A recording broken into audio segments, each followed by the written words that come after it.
I pledge allegiance to the United States of America and to the republic for which it stands, one nation, under God, indivisible, with liberty and justice for all.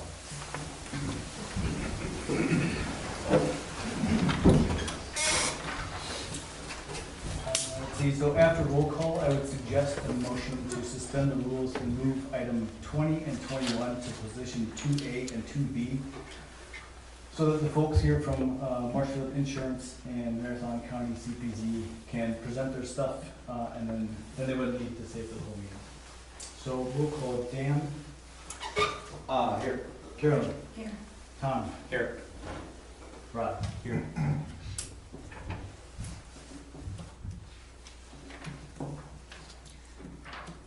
I make a motion to advance items, new business 20 and 21 to 2A and 2B. I'll second. I have a motion second to move 20 and 21 up to 2A and 2B. All those in favor say aye. Aye. Those against?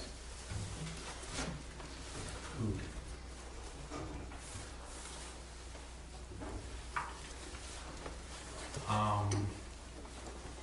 Yes, you. Corey, sorry. Do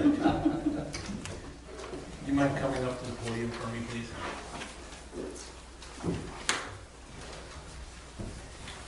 Sorry about that, Corey. Fine, right? It's been a while. We haven't seen each other for a bit, so.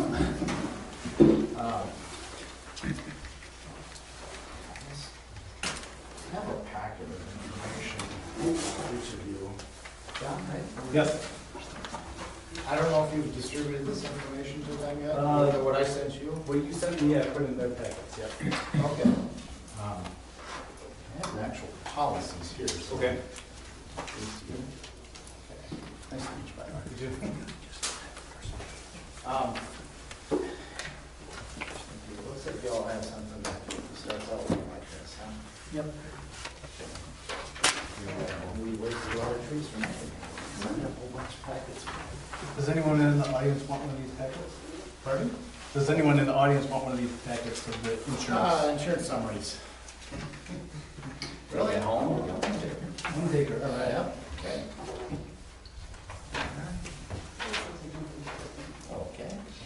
You're welcome. So, okay. Well, first of all, I want to thank you for allowing me a little bit of your time tonight to review the insurance coverages that the town and the fire department have for Marshfield Insurance. Appreciate that. Looks like we got a busy agenda, so I won't take up any more of your time than you want me to. In other words, if you ask a bunch of questions, it'll take longer, but I'm happy to stay here as long as you need me. So we have some renewal, some summaries of insurance, both the township and the fire department. What's renewing right now on January 1st are commercial package policies, which includes auto, property auto, general liability, inland marine, mobile equipment, directors and officers, professional liability. Those coverages are renewing on January 1st for both the township and the fire department. There's also a work comp policy that covers both entities that, John, all we need to do is pay the premium on that. You have the renewal quote directly from the carrier. Okay. So, I've got that checked in here. so, It should be good. yeah, you just pay that directly to them and that just renews by itself. Okay. So, you know, we can start with either one. The town is on the top of my stack here, so if you don't mind, we'll start with that one. So I'm just gonna buzz through here quickly, hit the highlights. Certainly if you have specific questions, just ask, and I'll try and answer them as best I can. I'm gonna start with the page that says property on the top. So again, this is the town, so all the buildings on this side of that road out here that goes east and west are covered, as well as the park pavilion and playground equipment and so forth. We've blanketed everything together, so you see each item listed here, there's a schedule, each item is listed, each item is gonna be covered is listed, and there's a value that's assigned. This is all replacement cost coverage, whether you take replace with brand new. So every item that you see listed here, we've blanketed them all together, so you really have one blanket limit of insurance, which is listed on top, to use however you need it. You're not necessarily limited by the values that you see assigned to each building. For example, town hall building run, if it takes 300,000, let's say, to replace this, and just pull a number out of the air, you would have that available to use, because it's within your blanket. So that's how blanket coverage works. Same with the business or the personal property, that's the PP column. I guess to the right of where you see the building limits. This is personal property. It's items that aren't physically attached to the building. So I like to use the example as if you could pick a building up and turn it upside down and shake it, whatever falls out, that's probably the personal property, business personal property in that case. So I guess it's up to you to tell me if you think the limits there are adequate. So. Can I ask a question? Sure. You have, is this special perils coverage? It is. Like Form 1? Pardon me? It would be equivalent to Form 1. Well, if you're talking forms, you're Yeah, talking like well, you're talking like a comparing it. homeowner's policy Yeah, or I'm something. comparing it. So is it special So perils? on a homeowner's policy, special perils is a Form 3. This is a commercial policy, but it'd be, I think, equivalent to what you're thinking. Special Okay, perils. so is there replacement cost or is there? It's replacement cost, yes. Okay. Yeah.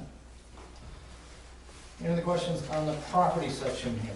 Are we okay with the values, the limits that we see? Okay, I'll move on. So the next page we have, this is an endorsement that's on the policy, provides a whole lot of additional coverage. It's a very broad policy. I'm not going to go into specifics on this. If you see anything in here that grabs your attention, you have a question about it, what it might do for you, I'll be happy to try and answer that. There's a lot of good stuff in here.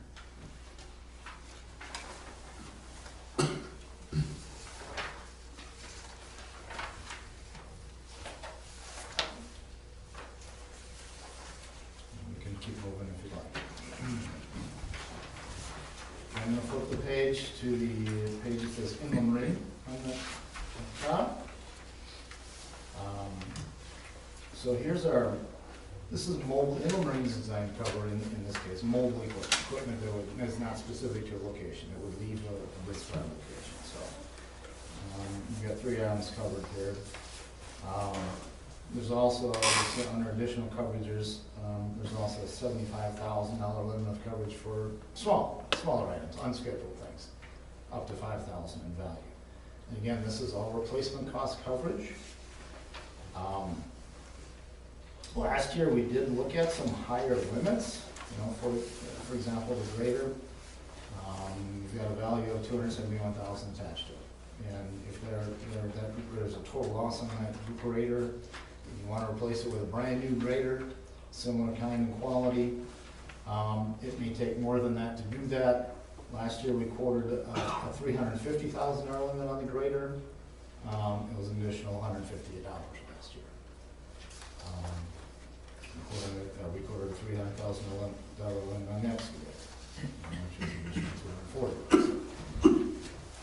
I guess the way this policy is designed, you can insure for up to what it would cost to replace with brand new if you want, or a lesser one. So it's up to you. If you think you'd rather just replace it with a similar piece of used equipment, well, that's fine too, and then that's the value you would pick. Is the inland marine equipment covered under the blanket? No, it's a separate. These are separate limits from that property blanket that we just looked at. Yeah. Okay. These are it's additional coverage, right? Separate limits. Before we move on here, I'm going to flip the page to the liability page. So general liability coverage is meant to cover bodily injury or property damage that somehow, we're negligent for, we're responsible for. Injuries to other people, or damage to property of others that we're responsible for. And you see the limits of coverage here. There is an excess liability policy that we'll see in a couple pages here that gives you additional limits above what you see here. But,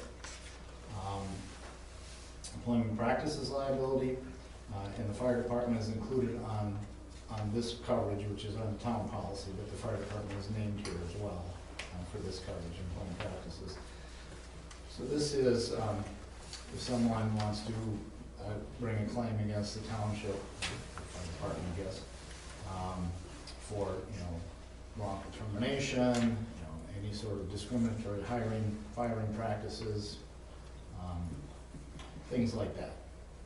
That's employment practices liability. The town professional liability, under that heading, public officials, that's what we normally consider that to be directors and officers liability.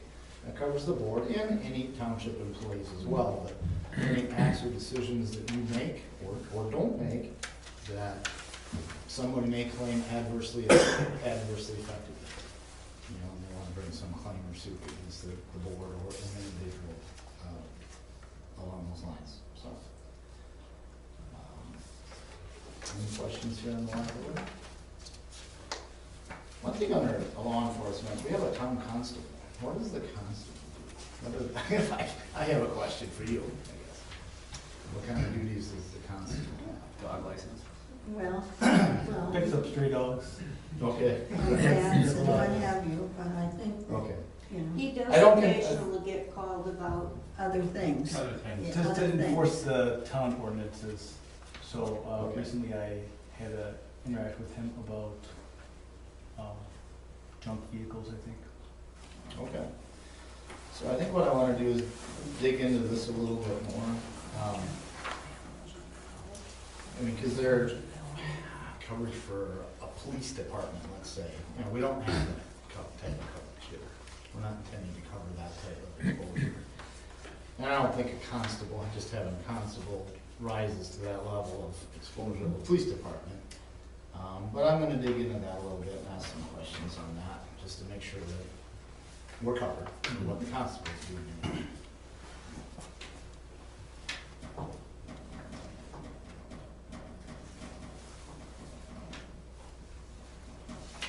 Okay, we'll move on to the auto, it's the next page. Here's our motor vehicles, they're licensed for, designed to be used on public roads. Top of the page has the liability limits and uninsured, uninsured limits that are applicable. Again, there's excess liability coverage that goes above and beyond these limits as well. We'll get to that in a minute. Employee, this is one unique coverage to this program. They will give primary liability coverage to employees who are going to a function, an official function. So if you're in an accident, you injure some other party, that person would be covered here under the town policy. The town is covered as well, but that person would be covered for primary liability under this policy as well. And also physical damage. So if the person has comp and collision on their vehicle is damaged while doing something on behalf of the town, let's say. And if they have their own physical damage and their own policy, that's gonna be applicable. But the town policy here will reimburse them for the deductible, let's say. If they don't have physical damage, in other words, there's some liability on that vehicle, then the town policy will come in and pay for the damage. So that's kinda nice. sometimes don't, personal policies exclude business uses on the coverage? Yes. How would that be handled? Usually the business exclusion in a personal auto policy usually reads to something along the lines of if you're carrying persons or property for a charge, that's not covered generally on a personal auto policy. Just going to and from a town function is not gonna meet that definition though. I mean, that probably should be covered on a personal auto policy. But I can't speak for everybody's policy, so it might be a good question for your agent, so. The enhancement endorsement, is that an additional cost? No, Okay. no. And then The Part of the program. comprehensive and collision deductibles seem extraordinarily low. Would you suggest that we increase those? We can certainly, well, we can certainly get you a quote to go with higher deductibles. Okay. You'll see there are some instances as we go through this, you'll see where the insurance company themselves have taken the liberty of increasing some deductibles on this renewal. Sure. But in this case, yeah, they're still relatively low, as you say, at 500. I can get you quotes to increase them.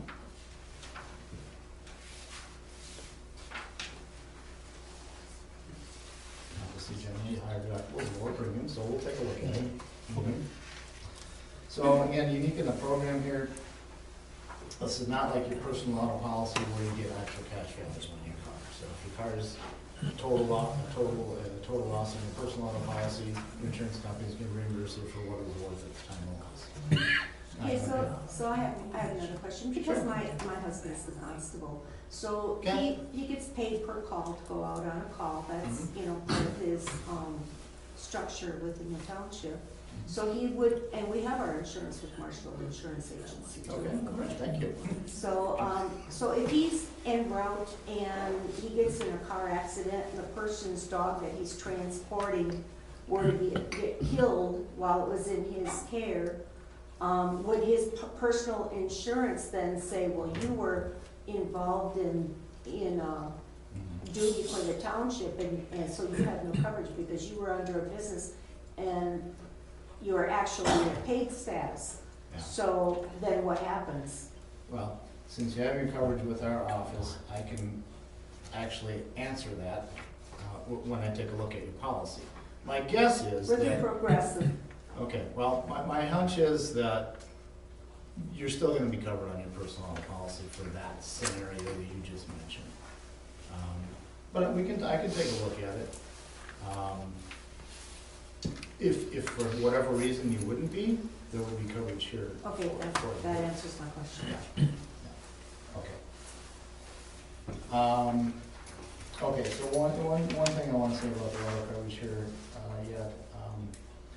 you see it down next to the vehicles to the right hand, in the right-hand column, under designated value. Again, this isn't like your personal auto policy where you just get paid actual cash value. You can choose whatever amount of coverage you want on these vehicles.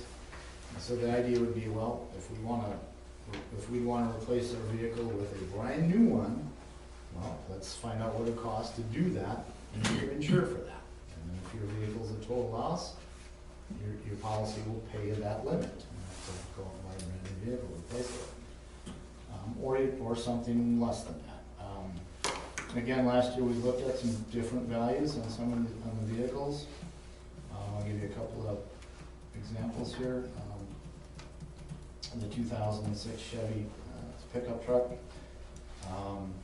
$32,000 designated value. I don't know if anybody shot for pickup trucks lately, but you can't get one for that price.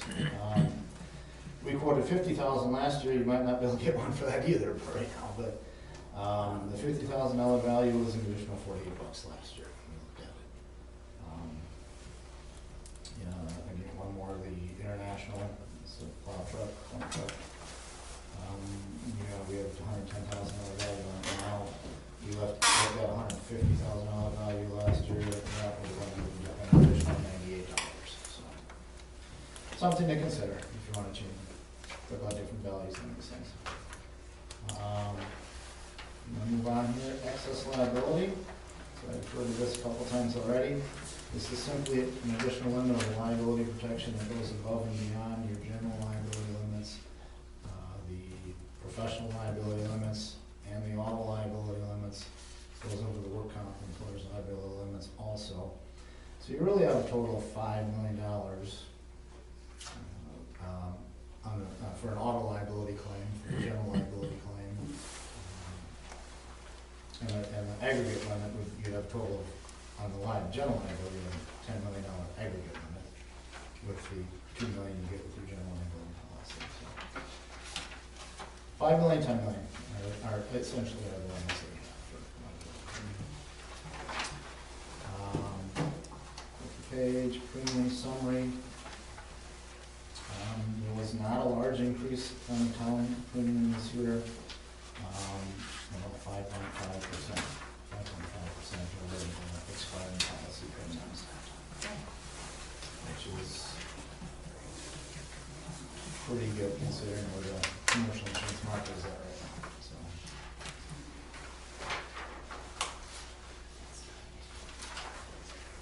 We ready to take a look at the fire department? Okay.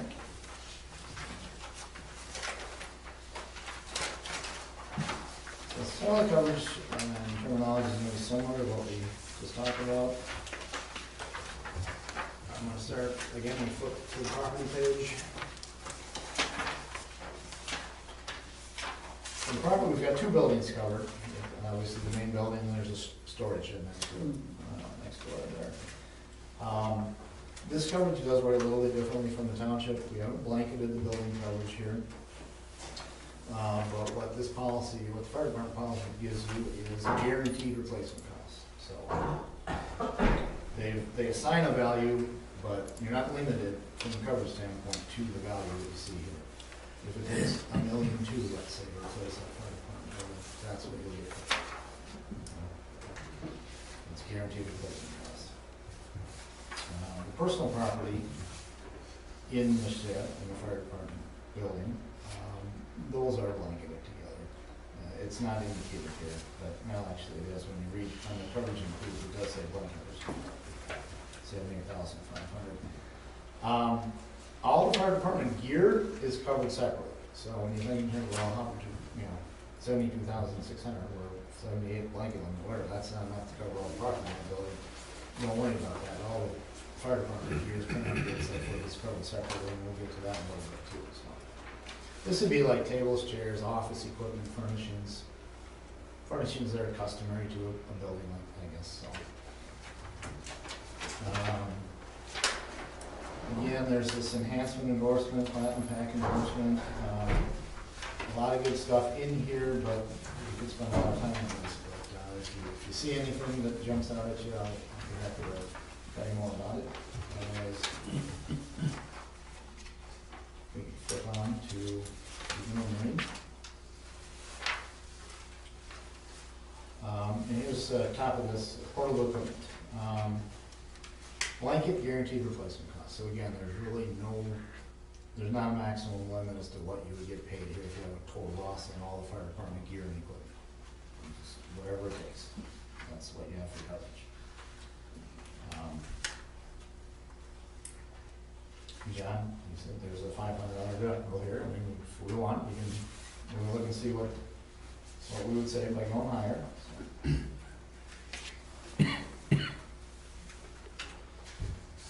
And then the fire department has a couple of pieces of what we would consider inland marine or mobile equipment. Snowmobile and a couple of ATVs.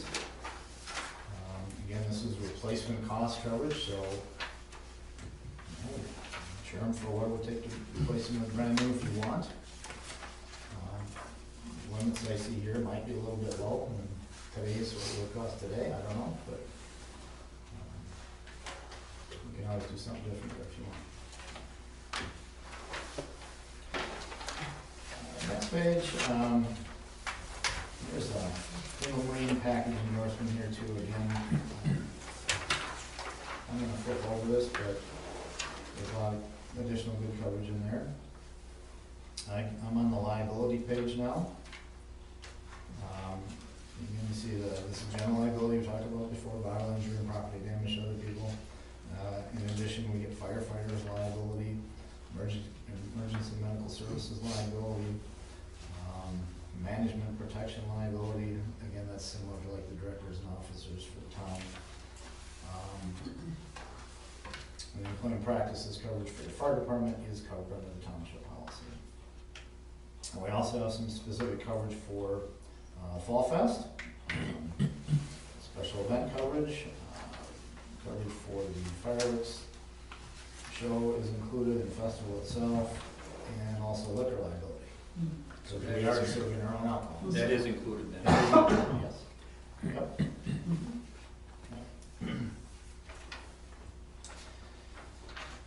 One thing I'll point out too, which is this benefit maybe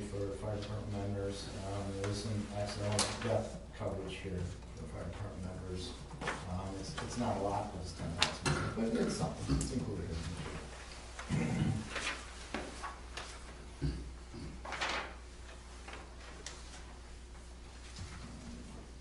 Okay, so I'm on the automobile page now. Is there any questions? There's a lot of fire department vehicles. Liability limit's $1 million on top there.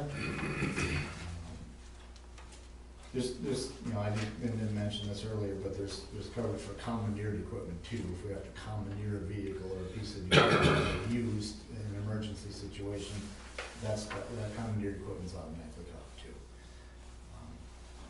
There's a fire department vehicle. Again, that designated value coverage, we can insure these for whatever we want, including up to what it would take to replace with brand new. How come there's no value on the pumper trailer, or portable pump? Yeah, that one is, it's a small trailer, it's actual cash value coverage, so it's what it's worth at the time of the loss, that's what they're covering that for. Everything else does have a designated value assigned to it. Now, some of these deductibles were increased by the carrier, on the renewal here. For the higher value items, like the pumper, we had a $500 deductible, or $500 comp and collision deductibles. Those were increased to $2,500 based on the value of that thing. The ladder truck, again, we had 500. Those deductibles were increased to 1,000. We can look at higher deductibles on the other items if you want. See what premium savings might be. Yeah, I think it'd be worth it. Yeah, okay, we'll do that.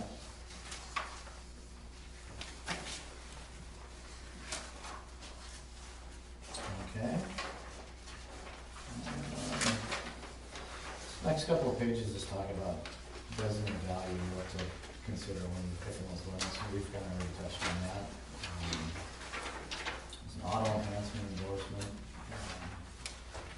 That, again, if there's specific questions, I'll answer them. I'm on the excess liability page, and just like on the township policy, an additional $4 million for the 21 occurrence, $8 million aggregate. So we really have for our auto liability, our general liability, our professional liability, we really have a total of $5 million for one claim, $10 million in total aggregate for all claims. That's how that works. Premium summary. In this program, fire department premiums are going up some, and that's just based on adverse loss experience for the program as a whole. There's actually about a 14% increase here. I can give you information, the insurance, the commercial insurance marketplace, property and auto premiums are going up significantly for across the board, really. So that's part of what we're looking at. But part of it is the program itself has some adverse loss experience, and so the premiums have gone up a bit. We'll look at those deductibles, maybe that'll be a way to bring the premium down some. I'll get that information through John, I think, right? Yep. Yeah.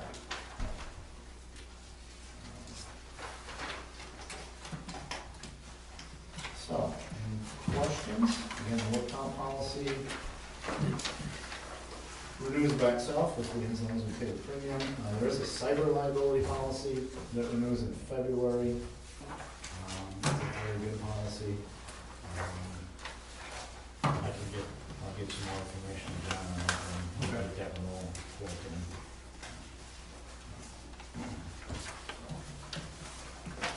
When does the board have to make a decision on these coverages?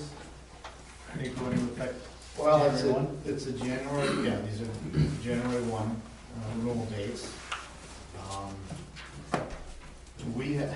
How the billing works is we pay the broker, and they're gonna want to be paid by January 1. I do have invoices for you for the Okay. premiums. I've got auto identification cards to keep in each vehicle, the town and the fire department vehicles, those are ID cards. There's the invoices. And then because of that blanket coverage, and just the formality of that is, insurance carrier wants a signed statement of values every year, the odds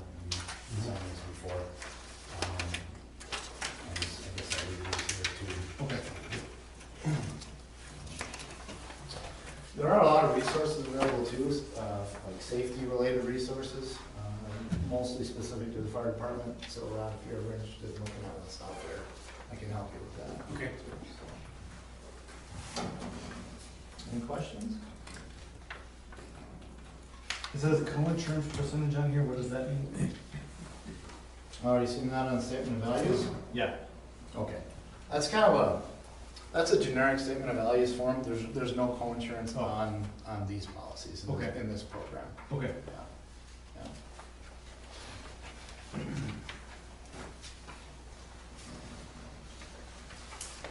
I do think that we want to, you guys can change the mind a little bit, but with increasing the deductible on some of the stuff, I think we also want to look back at the ones that we were gonna change and that we didn't get changed last year. You mean the Where values? the values increase. So we'll I'll probably get wanna some new, update that. yeah, I can get some new quotes then for those items. Okay, Maybe at the higher deductibles too. yeah, Yeah. Okay. I think that, because some of the stuff is low. I mean, Well, it's a matter of, you wanna take a little bit insurance in the event you have a total loss, so you get enough to buy what you would want to buy versus having to come up with funds another way to make up the difference, I guess, if the values are lower than where they ideally should be. well, I'm just even looking at some of the values of just, I mean, for the way inflation has been going the last couple of years here, that, I mean, at least the last year, and Oh, yeah. before that, we know that we were behind on a couple of them, we just didn't get it done at the end of the year last year. But we do have one more meeting before the end of the year, so if we Even make some used changes, we equipment can. is worth more today than it was a year ago. Yes. That's just the way it is. Can I ask one more question? Sure. Are you saying that if you insure it for more than what it's, that you can insure something for more than what it's worth so that you're able to buy a replacement that's more than the value of the equipment you currently own? Yeah. That you're able to do that? Yeah, that kind of goes against basic insurance principles. It does. But in this policy, they do allow you to They do do that. allow that. I want to clarify that, thank you. It's a good question. You won't find that, you won't see that very often in insurance, but Yeah. this policy allows you to do that, so.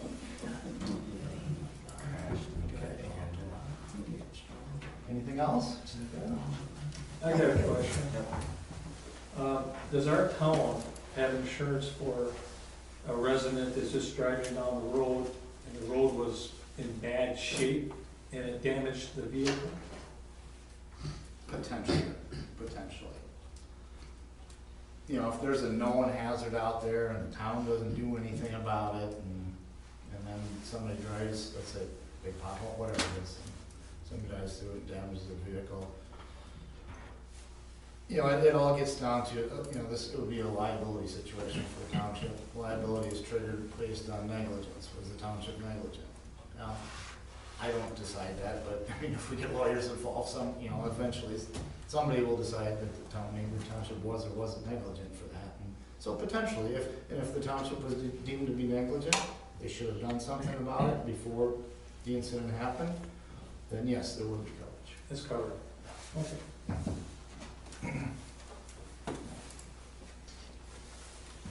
So. Anything else? If you've got an extra folder. I do. Please. I do. We don't want you to take them all back home. No, I don't want them to go to waste. Anybody else? Okay.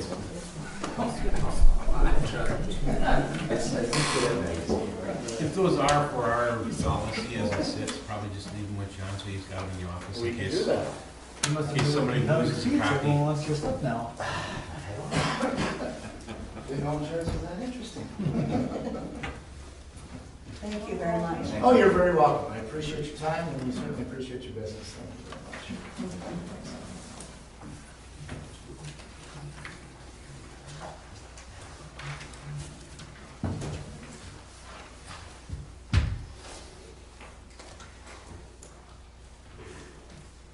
Now we can move on to 2B, Maritime County Zoning Code.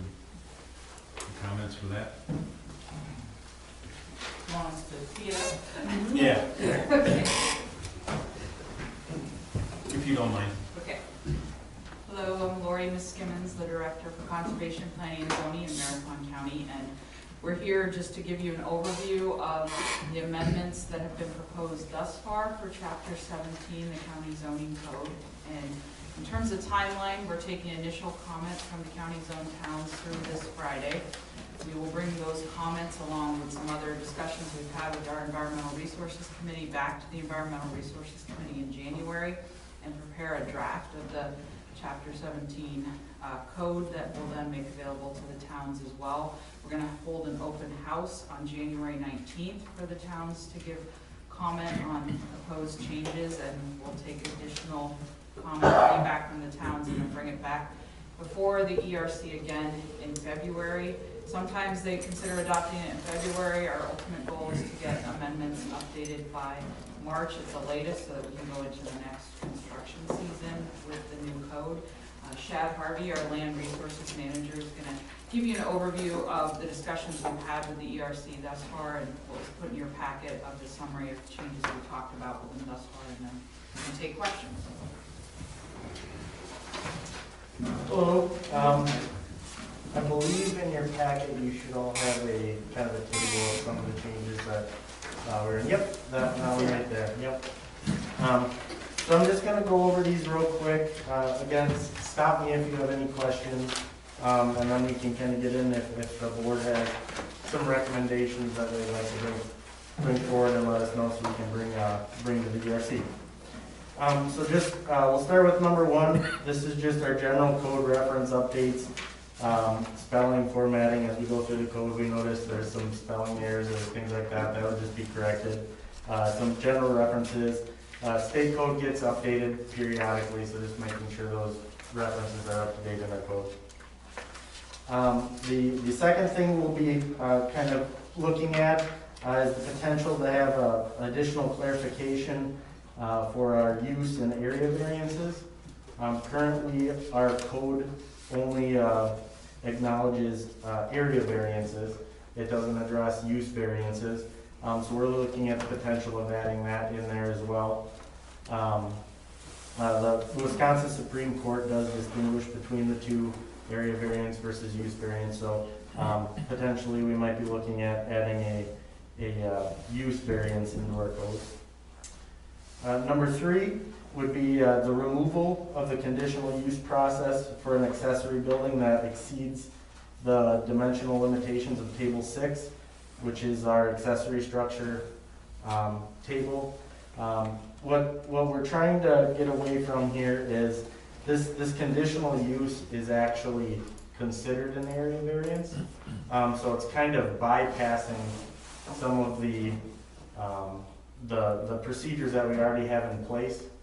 So the intent of this is to try and remove a kind of a loophole that allows potentially a structure that doesn't go along with the zoning district, or that might cause some issues. For example, a massive building in a residential district or something like that. The fourth one here would be include density of dwelling units into the schedule of regulations. This was originally in our code a few years ago. It's dwelling density, so the amount of residential units you would allow on a particular lot or property. This basically only applies to things like subdivisions, subdivision development, multifamily development, or conservation developments. And the reason behind this one is essentially we want to avoid having a 2-acre lot having 15 families living on that 2-acre lot. Just trying to make sure that the amount of room necessary because if you have 15 families, assume 2 cars per family, something like that. It can make certain areas very busy. So just trying to make things flow a little bit easier, have less conflicts in our zoning districts, and have a little bit of control as far as what we'll allow in a certain area. The fifth one, include a new section regarding zoning reviews for land divisions. So Wisconsin State Statute 236 is the statute that gives the authority to essentially require a CSM for exchanges of land. However, when they just redid this not too long ago, and it actually removed authority from our chapter 18, which is our land division ordinance. It actually removed the authority to require a CSM for neighbor-to-neighbor property exchanges when a lot is not being created under 5 acres. So what that actually entails is that creates a possibility of someone going to their neighbor, say you buy land from your neighbor, and creating a lot that no longer abides by our zoning district standards or property line setbacks, things like that. So what we're intending to do is come up with a section, not necessarily to require a CSM, but a review of that exchange. So it'd be a review of the deed, preliminary deed that we could review, just to ensure that the split or the kind of exchange of land abides by our zoning code, so we can avoid various things in the future, or avoid having a septic system that crosses a property line or things like that. And then number 6, this is to our temporary events. What we would like to do is kind of add to this section a bit, requiring different requirements for a event that may be larger to help protect the safety of our citizens and whatnot.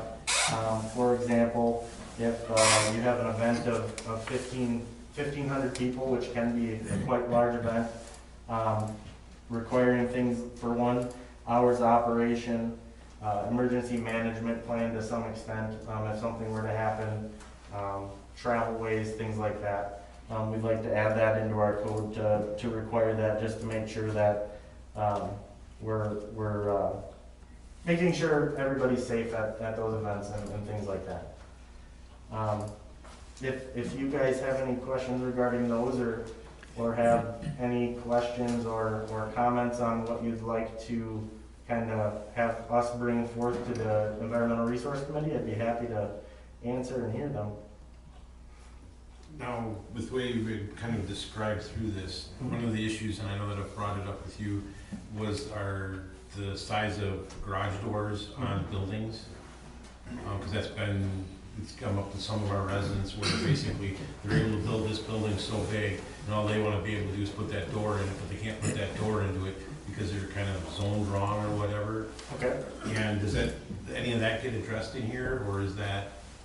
So it doesn't specifically get addressed in this, but that is something I can bring forth to ERC if that's the board's pleasure and kind of what you guys would like me to do. It's definitely something that we can bring forth. I believe you had mentioned that before as well. Yes. I can definitely make a note of that and mention that to ERC and get their input as well. Board, do you guys agree with that, or? Yeah. Yes.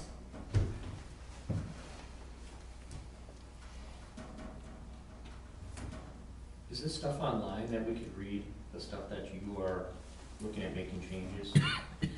There will be a draft So, eventually. yeah, we should publish the draft probably by the end of the month, first of January, I guess, Okay. first week of January. And that's just gonna be on your website then? Yeah, so usually we send out an email with the link so that you can go directly and look at the marked up copy. Yeah. Okay. And then will there be a area in that we can make comments or not? Yes. Okay. Yeah, you'll be able to either make we'll provide a deadline to make comments by, and then we'll hold an open house on January 19th as well.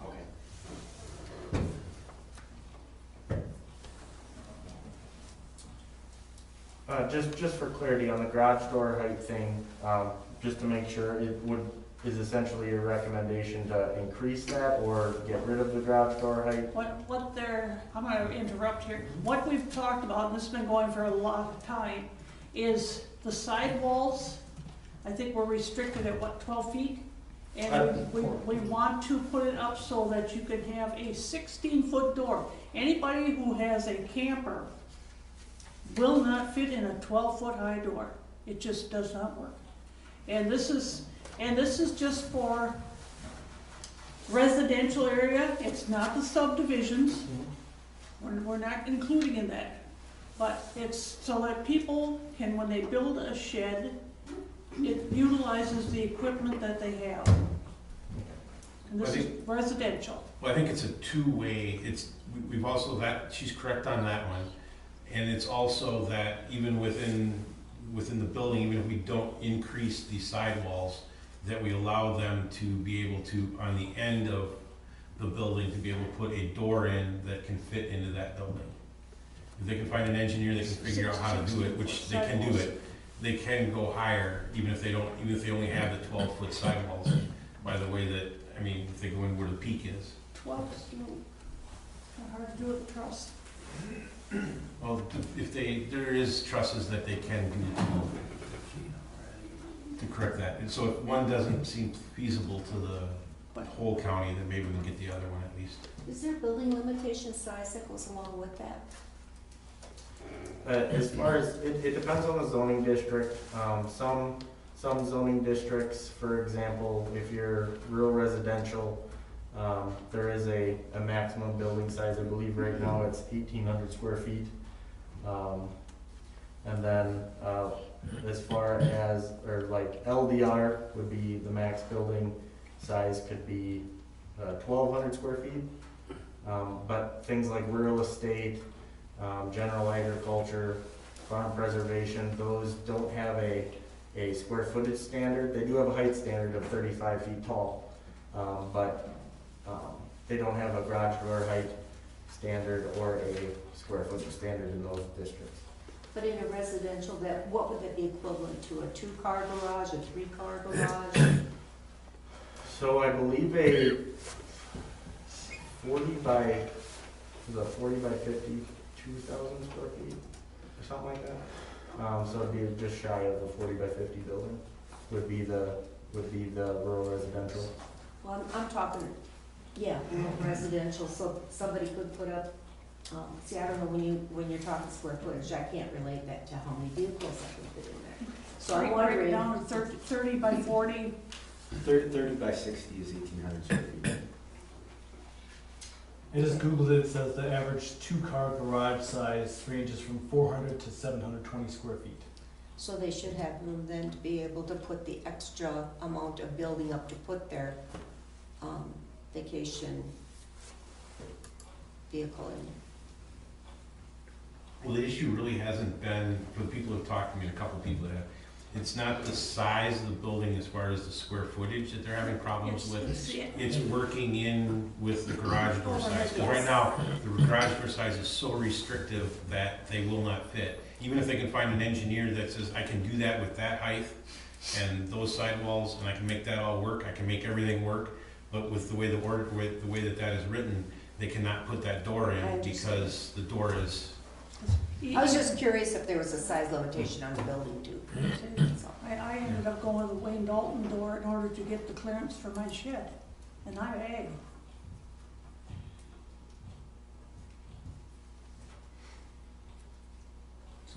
Oh, sounds good. I'll make note of that, and we can definitely bring that with ERC. Is there any other? I would say 14-foot height for overhead door. Go from 12 to 14.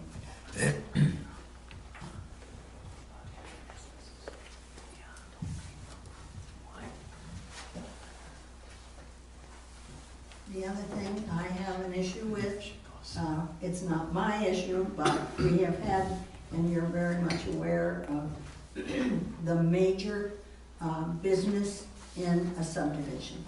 Major Or home in occupation. rural residential, I think is where they are. And I think that needs to be addressed. I think, to see what has happened to this one parcel that we have, the heartache that has gone into this it's just not acceptable. There's gotta be some other way than a major business can go into a residential area.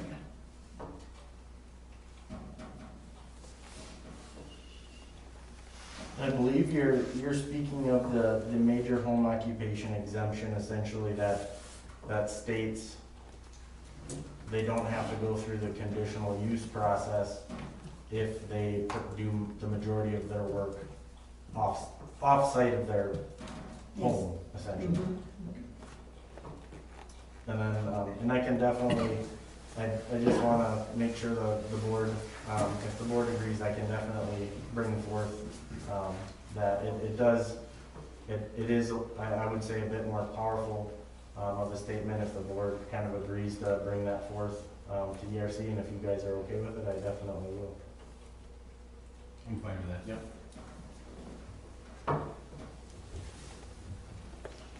What happens then to these businesses that are qualified under that category? I mean, a veterinarian clinic, So, a business that sells things over in Sugar Bush? I mean, what happens to these businesses if you change the rules? What are they, so currently, right now, let's say if somebody had a construction business, currently, and they used that code, and that's how they ran their business, they didn't have to go through the CUP process, they would essentially be grandfathered in for that. They've been around, that we can document that they've been around before that code change.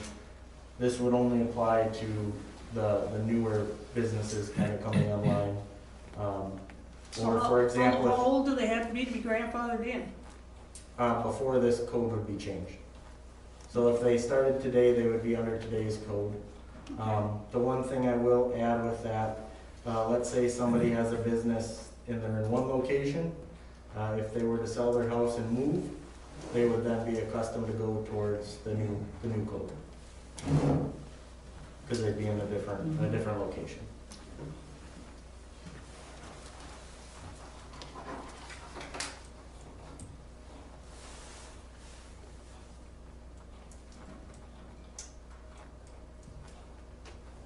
I think that's all we have. Oh, sounds good. I mean, it's pretty simple on the two things that it keeps coming up, those subjects keep coming up. No, absolutely. I appreciate your guys' input. And if you guys do have any questions regarding kind of code changes or whatnot, feel free to give me a call or contact me. I do have just some general shoreland and regular zoning pamphlets. If anybody is interested, I'll just send them over here for right now. They have contact information, frequently asked questions, things like that, just about our shoreline and general zoning, along with some contacts. If you have questions, feel free to give any of them a call. I know I was gonna ask, just kinda off the track, but aren't there some grants out right now for anybody that needs to do wells? Yes. Yes. I think this would be something to let the general public in the township know. I just heard about it Friday night. And the county to let people know, because, I mean, with nitrates and everything else, most of us are in farmland areas. You know, It's a state program, so, I think it's $10 million, that Governor Evers has put out there for people to get their wells, repaired or remediated if you do find that you have a certain contaminant over a certain level. You do have to have, I believe, 2 tests that would prove this. The landowner would pay for the tests themselves up front, but then if they did find out they had a problem, went down a path to correct that, they could get that testing reimbursed. I can definitely email some information to the town, because I know we have a presentation or something that was sent to us by the state that we could share, so. I think the concern of most people with these businesses, I mean, you got a house that's nice, peaceful, guy next door sells his land, all of a sudden the new owner puts up this great big shed, and he's doing a concrete and excavation business out of there, so you got all this increased traffic, you know, that, I mean, people just don't like it. You know, go to a business district and put it in. Come into a residential district, build it all up, you know, and there's way too many in the township as far as I'm concerned. Absolutely, that's good input. I think the other thing that would help the board is when you finally get your draft done, if you could just send a quick email to John, that he can let us know that it's out there. Because I know that this is on a pretty tight time frame, and sometimes we don't get a chance to always check your website. Yeah. So if you could just send him a quick, I mean, we can go there, you don't have to special Yeah. email us anything, but just a notification that you got it on so that we can review it. And he can also pass it on into the planning commission too. Okay, we will do that.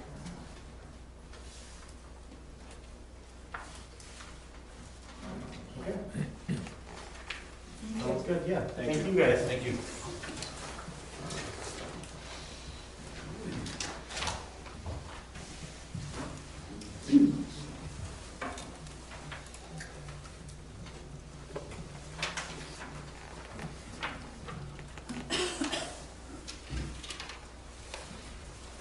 Comment from the visitors?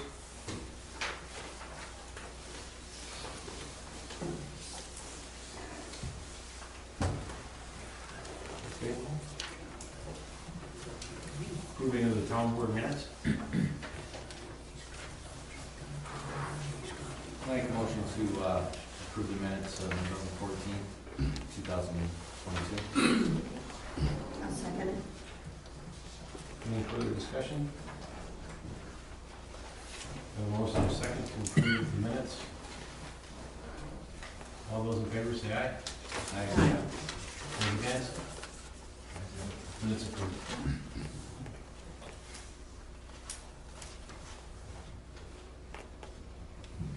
Dorothy, Plan Commission? Okay, well, we had our meeting on the 28th of November, and we down to 3 people there. We did have the CSM for Ortel property, and we did approve that. It's basically, they went into general ag. They transferred out of farmland preservation when everybody could do that, and it's his brother, or their brother, that's having the 2 acres. And then the second one, we did the CSM for the Brickyard subdivision. They're changing 3 lots into 2 lots. Bruce made the copies of the information because there was nothing in our mailboxes for it. Tim Vreeland did not fill out any of the paperwork. I did contact Jeff Hill, and Jeff Hill explained what was happening. They're taking 3 lots to 2 lots. They're better saleable because a lot of it's the wetland area. And when you look at the paperwork that you have, and I have the original maps too, the numbers, he's got down lot 1 and 2. You can't have 2 1 and 2s. You just can't do that. So they're going, you're going to have to make sure that the paperwork is filled out correctly for the board's purpose. We passed it with the understanding that you guys didn't get Tim to fill out the paperwork. He doesn't do it all the time for us. So other than that, then we talked about, the chapter 17, deer stands, things like that.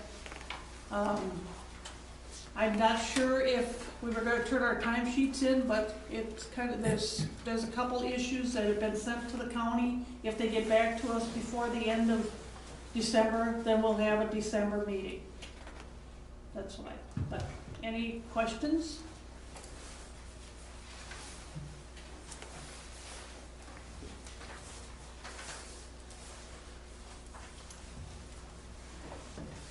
Garbage and recycling, John, did you have anything there? Nothing to report.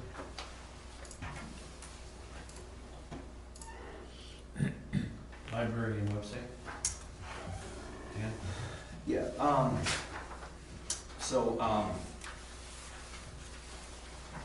the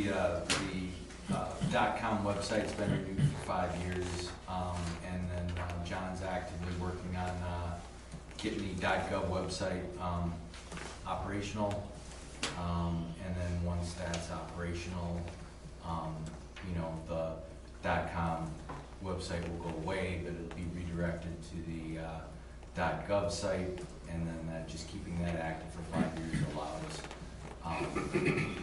It's very, it's only a couple dollars a year, and it keeps people from trying to use it to manipulate, funds from residents. And then for the library, I have nothing to report on that. With the library, we just have to work, as I mentioned every time, on the use agreement between the city and the township, because that'll come up for renewal in '23, but that'll be ongoing. That's all I have.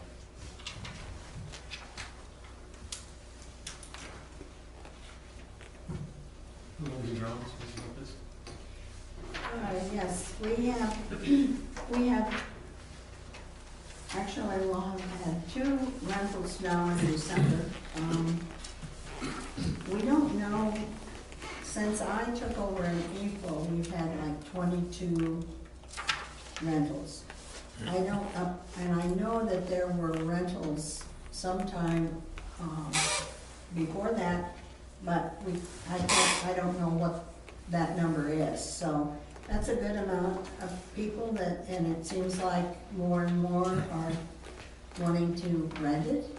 And now with the heat and the air conditioner in it makes a big difference. We're keeping the temperature at 60 degrees because I guess that's where we decided it was the most effective, and so people, if we put it any lower, then people have to, when they come in and have to turn it up, it takes forever to get it up so it's comfortable for them. So that's where we're leaving it for right now. We did have caulking, all the caulking and done around the windows by Integrity Builders. We're hoping that will make a big difference. Picnic tables, outside picnic tables have been moved into the big garage because they need to be stained and whatever they need before spring. I did steam clean the whole pavilion floor. It really is, and the lights were hung in one window, which is, if anybody drives by, now they go on, right? If it goes below. Yes, between 45 and 40 degrees. There's a little plug-in cube that we have. And basically they're Christmas tree lights. They're hung on the inside of the window there. So if anybody sees that, please contact one of the board members or John, and we'll get up there and try to figure out what's going on, hopefully before the pipes freeze. Last year we did have a close call on one of them, and me and Kevin decided that we were going to put that in there, so, because there's a lot of people driving by, and hopefully people will, I'm driving by quite a bit, Lori is, and Mrs. Opitz is, but anytime somebody drives by, because once it goes, basically, once we get those 20 below, and the wind's coming out of the west, it's not going to take long for that building to cool down. So if anybody sees it, we appreciate you letting somebody know and give us a phone call to get somebody over there and figure it out. Because we do have the water on, everything's on running in there, so we will have damage if it does become freezing. And then the last thing I have on here is question of second person to help Pat snowplow. Apparently, Jean is going to be helping, is that correct? That's correct. Yes. But the other thing that I didn't put on here is Pat told me that we need to find somebody to shovel the sidewalks because he will plow the parking lot. So, anybody want to volunteer? I'm not gonna go out and shovel this, although if I don't have to go around in the back, it wouldn't be so bad.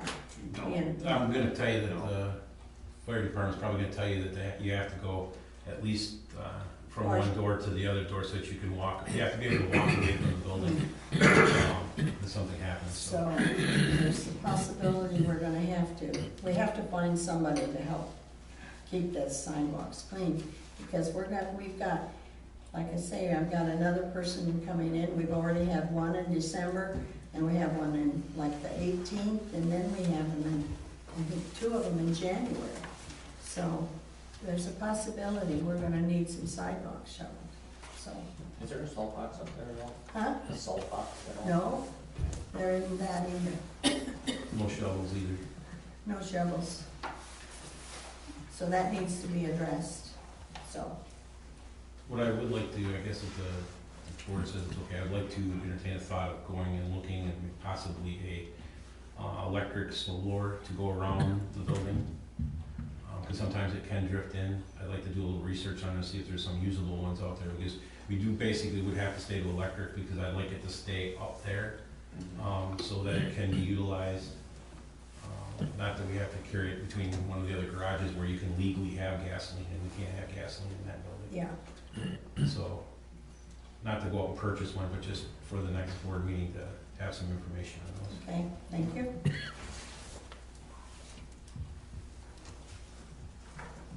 Anything else? That's, That's it for me.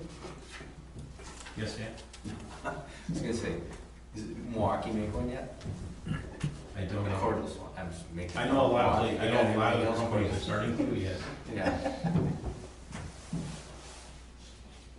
Tom, Highway? Basically business as usual. Did one culvert permit this month. I looked at another driveway. They want to put a permit in, but did not write a permit for it. Project got put off until spring. I started looking at the grants, and I'm definitely gonna need some help with somebody on those, because there's a lot of stuff in there. These grants are a lot more than what the last one was. Okay. So, if we could find some time this month to sit down. Sure. When you're around, just let me know ahead of time, and we can come over and start to decipher Okay. what we have to do on that. And then just a couple small repairs on a couple of our vehicles. That's pretty much it.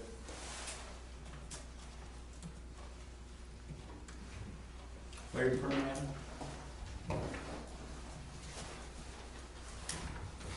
Alright. We've had 0 fire calls, 3 EMS calls, 1 mutual aid, 1 motor vehicle accident. We have 1 new probationary member, Tyson Bloom. Fire department, I'm currently stepping down as chief, will remain on the department. The department has elected the following officers on the last meeting. Nominated Lori Bauer as chief, Pat Wagle as captain, Alicia Bauer as lieutenant, Michaela Garrettson as secretary. Our engine 10 is back from getting the phone pump repaired and replaced. Training for the month will be an operation of the new phone pump. EMS, Josh Alexander has accepted the role of assistant EMS coordinator. We're starting to gather quotes for the Lucas device for the Flex grant that the EMS group was awarded. EMS group finished up their EMT refresher. Community education, December is HIV/AIDS awareness and flu vaccine awareness month. Please follow our link on Facebook, our Facebook page for more information.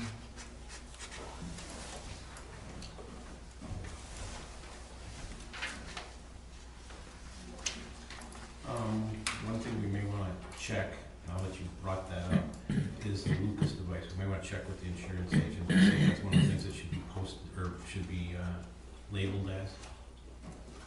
On the insurance, we have items that are at replacement value. Yeah, okay, got it, Itemized. yep, got it, Because that is a substantial piece of equipment.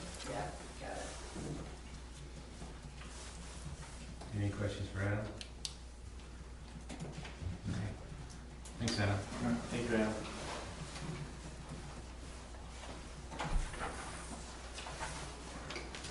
Clerk's report.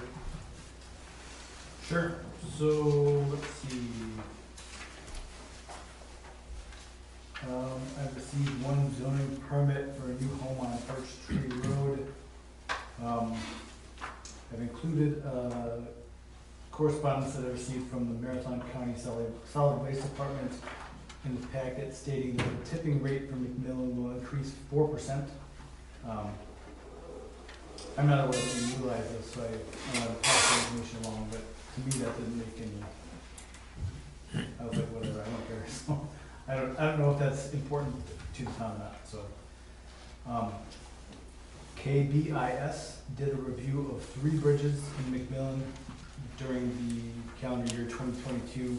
The review didn't seem to indicate any major concerns, so I'm not sure if I should just like give it to Tom and he can review it and share it Pat.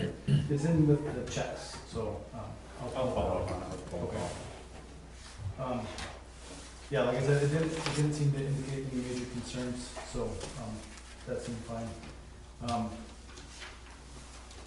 Bob Spring resigned effective December 1, and he has written something, so I'd like to share that with the board and the audience. To the board and citizens of the town of McMillan, I want to thank you all for the opportunity to serve the town of McMillan these past 2 years. The township I was born in and hold a lot of memories. At this time, I must resign due to personal reasons so I can focus on other priorities. Hopefully, in the future, I can afford the time to properly represent the citizens of this township. I will continue to follow the politics and board business, but just cannot afford the time now to serve. Again, thank you for allowing me to serve. It has been an honor. Bob Spring.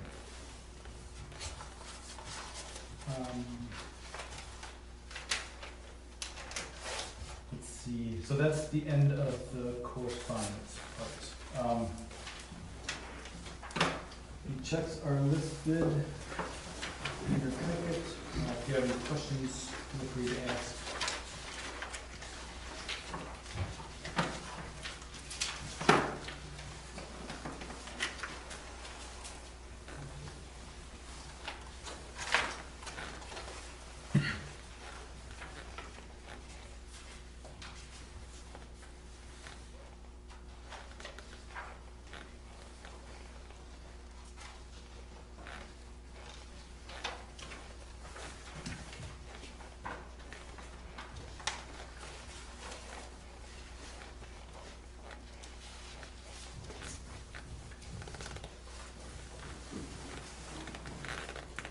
Is the fire apparatus, is that the Lucas device? No, the fire apparatus is the repairs for Oh, the repairs. engine. Got it.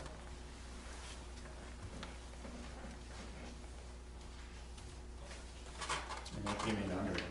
It did. I have pictures of a pallet of parts if anybody would like to see them. Great. They also had done, while they were into it too, they found, I believe, 2 valves now. Yeah. They found 2 valves that were basically never touched since the truck was put into service, and that they were slightly leaking, so they also rebuilt those while they had everything out, so it would be cheaper for labor for us.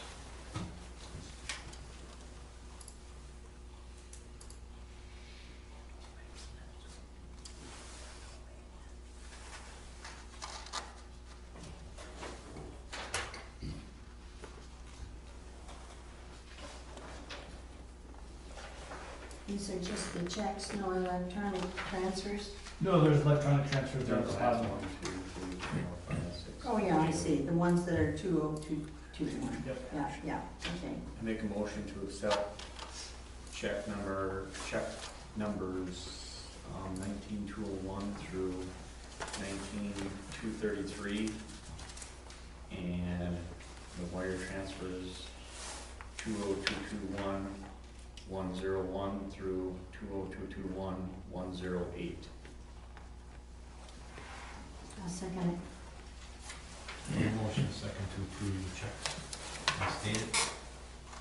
Any further discussion? Since there is none, all those, oh, sorry. Yes, Gary? Check raising for Great.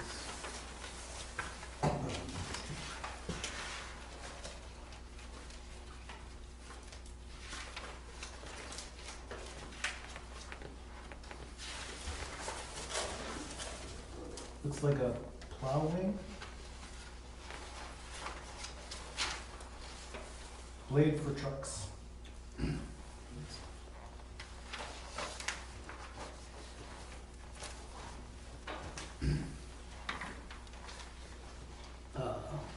Also, the farmway truck and trailer.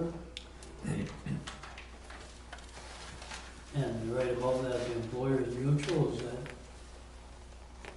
Employers Mutual is the workers' comp insurance that Corey was talking about earlier. Farmway, let's see, repair on the Freightliner plow truck. It says engine oil pan leaking and rotten, and coolant hard lines.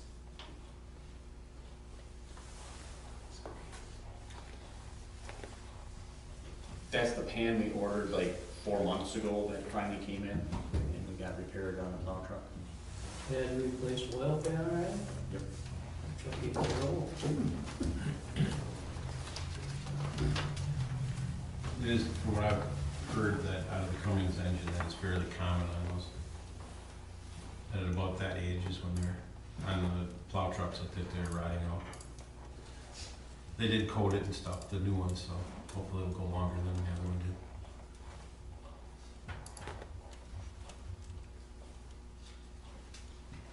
Anything else? All those in favor say aye. Aye. Those against, nay. Checks approved. And then the next section is the budget actual. So this is year-to-date through December 11th. So I think, you know, same as, similar to last month, we're in good shape.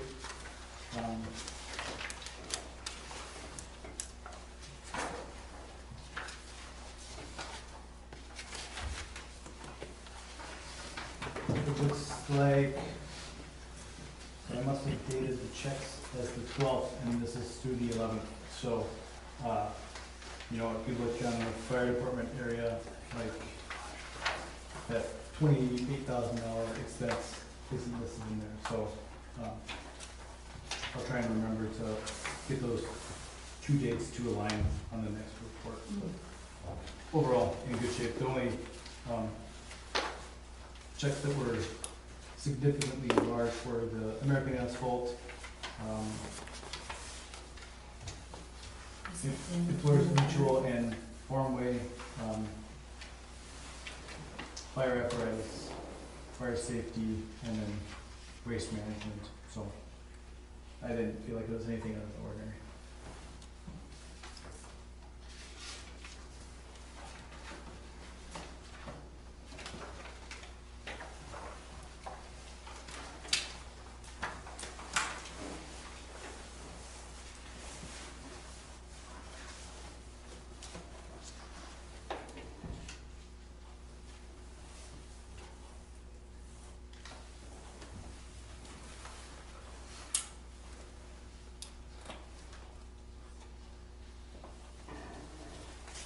Board, have any questions on this, or? Okay. Donna? Treasurer report? Yeah, everything's on here. I don't know if they have any questions. They'll need a little bit of money when we get transferred to cover all the checks. That I know. We will transfer the balance of the we discussed this last week, the tax savings account, $372,026. We'll put that in general, put that in the account. Talking about taxes, they're still not to us. They've been in to them. My calculations have been there since the end of November. They've had multiple problems over there with printing, and there's a few townships out, but they have, I believe, 61 municipalities to produce. So today when I called, she said, hopefully sometime tomorrow or early Wednesday I would receive those. So hopefully by the end of the week they're out. We're collecting in excess of $4,019,000.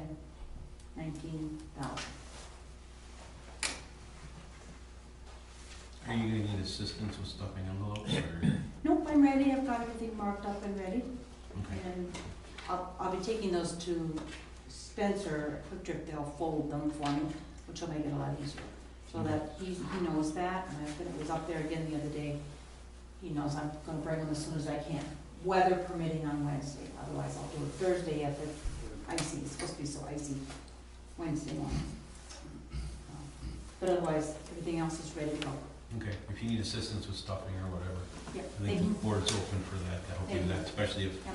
things start sliding down that. I did match up pretty well with the garbage, when we talk about garbage. The count is 773. John and I, he did contact the garbage company, and they said that included the number. So the actual number is 757 actual pickup spots. And then there's like 15 or 16 of the doubles where they get people requested. I put those on the bills this year, so they'll see garbage, and then they'll see $20 for the actual second bin. And then I filled everybody I could find to make that, including the church next door. I'm not aware of any communication to the church that says they get their garbage for free. They get their tax exempt, but they're not utility free. So I did bill them. They have two recycle plus the garbage. I did put that on there, so if somebody hears from someone, they're wondering why. I did put those all on. The only one I did not put on was the town of McMillan. Was what? Town of McMillan, ourselves, because I know we do put some things. That's the only one. And I do have a few more people that I'll be watching to know, because they're not on certain bills, but I think we're good. So, I believe last month we told you we were going to transfer the rest of that tax account, so we'll be doing that here in the next few days. We need to do that, it collected a little more interest, so we'll be doing that in the next couple of days. So that account will end up zero and we'll begin again. And then the last report that I had for transferring was the Fall Fest monies. The total bill that I have for Fall Fest was $19,752.32. I don't believe there's anything else on that, so I would like to request that gets transferred into the general checking. Those are the bills that you guys accumulated. What was it, 19 what? $19,752.32. That was the early November, and John will verify that account is correct. So is that correct, still correct? I don't have the. Okay. That's separate. If there's a little variance, I'll change and I'll report that, but otherwise that'll get transferred out of Fall Fest account back to the general. The only other one that I don't understand, what you've been doing is the parks. Now, the rental monies, the 200 goes into the general account and 100 goes back out when they clean up after themselves. Okay, that balances out. You do have a budget for the park, so I'm assuming all the electric, any other expenses, comes out of that budget part. And so then the $100 that you made goes into the savings? I don't know. I don't know what it. I don't know what they've done was in the done in the past. All I know is that we collect the 200 and then they get 100 back. And how I don't know how it was handled. Yeah, I couldn't find anything. I'm assuming that's how it gets handled. That the park fund then, as that money grows a little bit, that $100, $100, I'm assuming goes for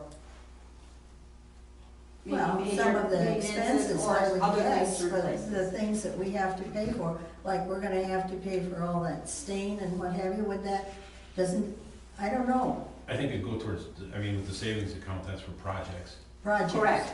It's That's not, how I- not day-to-day operations, day-to-day Right, operations. right. That's is how I'm the budget, handling it. Project. Okay. And then the savings So account we're is gonna for do that, projects. we'll be doing the same thing then for that, we'll be transferring that money into the savings, the $100 that we've collected then. I don't know if we've done any of it this year, no?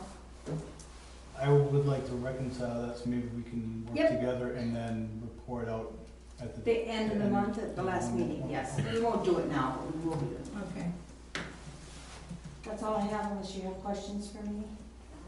We need to vote on that, transfer of funds. Okay. On the transfer of funds for the balance of the tax savings account. Yes. No, that one's already voted. That's Yeah, we already did that done. last month. What you need is to Um, move the Fall Fall Fest bills and out of the general, or give Fall it, put it Fest into the expense general. account, Yes, back into general. yes. I'll make that motion to move 19,752.32 out of the falls, the fire department savings account into the general fund. I'll second that. A motion and second to transfer the funds from Fall Fest to the general account. All those in favor say aye. Uh, Those against? You can go ahead and do that, Donna. Passed. Next thing here on the agenda is, that takes care of everything for you, right, Donna? It does. Okay. Next thing moving on is number 8, property tax bill overpayment. Yeah, so I put this back on here as old business, or unfinished business. So last month, the board made a motion, or passed a motion to not allow refunds less than $2. And I think it was at the budget hearing, there was more discussion on it.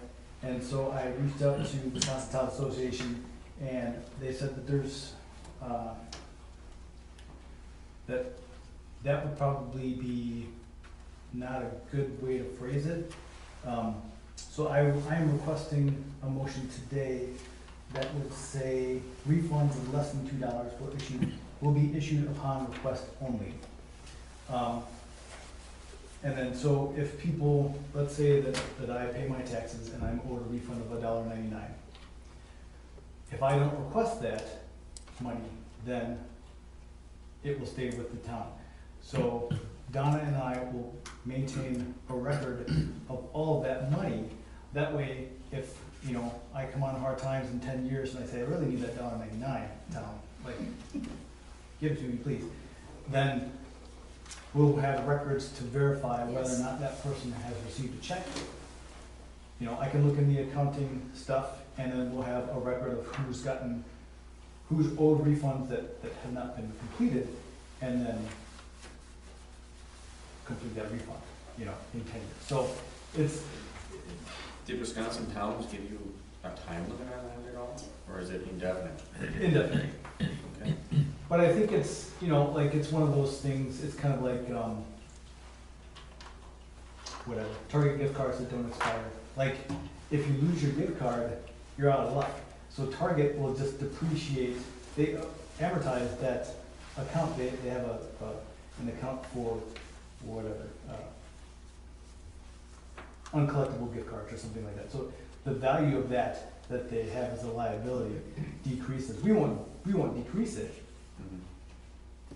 And I don't intend to, I mean, maybe in a couple of years, we might have to record it on our books as a liability, but, you know, at this point in time, I think that we'll just kind of like keep records of it, and then, you know, hopefully it's not anything, hopefully it's like $2 a year, $10 a year, something like that. So, you know, if it's a large amount of money, we'll report out on it, you know, once the cycle goes through, and see how we do with it, because I'd rather just give everyone the money, but at the same time, I don't want to be sitting on a bunch of 1 cent checks or $1 checks that are uncashed forever, that people lose them because of it.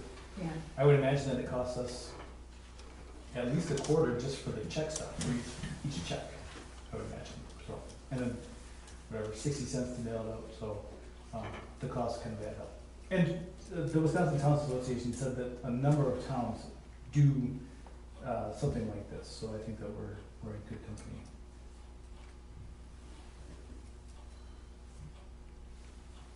I guess I'll make the motion then.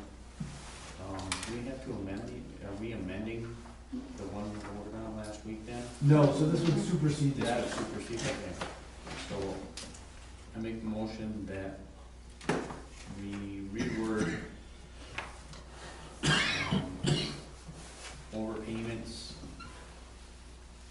of less than $2 be given out upon request.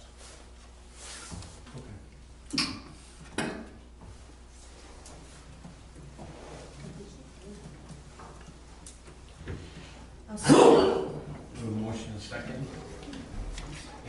discussion? Okay, so in order for a citizen, if they have overpaid their taxes, all we have to do then is just put a note in with our taxes, say, yes, we do want our excess money put back into our account. Yes. Okay. I will Here, gladly, folks, I will you want gladly your money issue, back. gladly issue nickel checks to anyone that requests them. As long as it's less than $2. Right. Anything $2 or more gets Okay. issued Get back. immediately. Yes, you got it. It's all on there.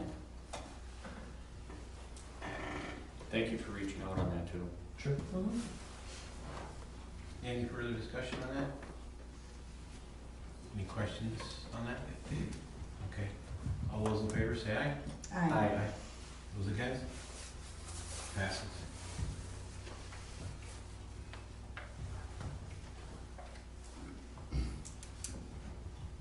John, the elimination of official paper? Yeah, so in your packet, you'll see the proposed,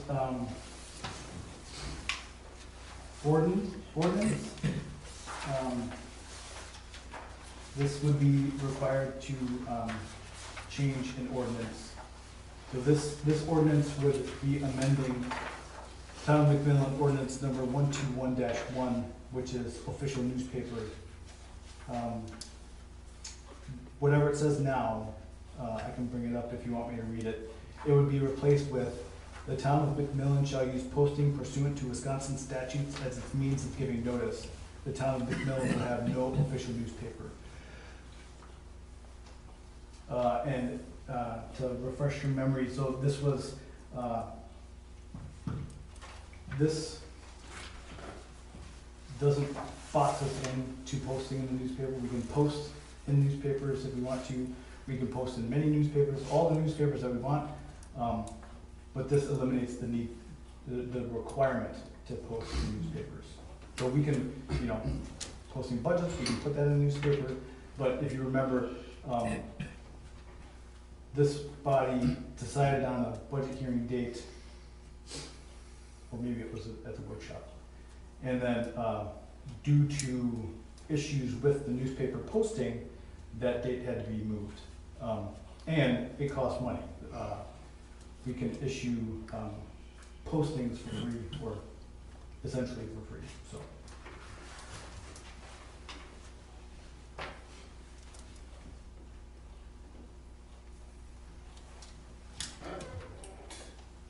How do we act on that? Yeah, I guess we can make a motion to accept Or this. do we all sign You make a motion to accept the ordinance or approve the ordinance, or, I don't think it's, somehow you are accepting it Yep. or approving it or whatever, and then you all sign it, and then I'll post it up at places, and then that's the end of the story. All right, well, I'll make a motion to approve the new verbiage under section 121-1 official newspaper to state the Town of McMillan shall use posting pursuant to the Wisconsin statutes as it means of giving notice. The Town of McMillan will have no official newspaper. I'll second that.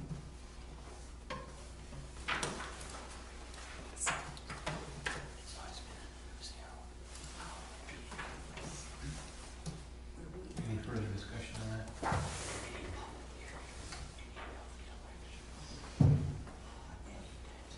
Since there is no. What is the protocol? It used to be that if you're gonna do a new ordinance, you have to read it more than once. You better, No, it says, You won't. WTA told me, they sent me a fact sheet of ordinance stuff. So it says, adoption, for adoption, it's, you need to have the ordinance prepared in writing. The ordinance should be needs to be a specific item of discussion and possible action on a properly noticed town board agenda. Ordinance adopted by a majority of vote. Ordinance posted at 3 places, and then it's done. So some ordinances may require multiple readings and stuff. maybe because this is an amended one, maybe is that it? Maybe. She said that, like, if there are state statutes that require multiple readings of stuff, Mhm. because there's probably is, but this one, Okay, there's not. Yes. Where would you look to find that information if it's not posted? It will be posted right out there. But no place online or anything like that? Yeah, I'll be posting all of the stuff online. Because I mean, you know, when we do our road bids, This doesn't preclude from They'll probably go in posting the in paper. the newspaper. We're just not required, but we can. Yeah, So, I mean, yes, because that's where most of them get that information. and But would it go your out- upcoming election, will that also be in the listing of the candidates? I guess the board would have to, Because I get the record review, and that has everybody that surrounds us, except us. Oh, But then that's not, but that also, then is also not our, what's listed as our primary paper. Right, right. So that wouldn't help, even if we would put it in the record review, which we can do, there's no way saying that we can't do that. But the News Herald still wouldn't be, not putting it in the News Herald wouldn't, Well, and I do know people that do get the electronic News Herald, and they read it that way.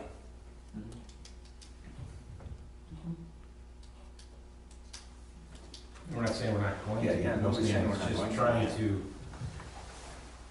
when the newspaper basically says we're not gonna post it for 3 days, it does, at least then we're not bound and then having to extend out or change a deadline.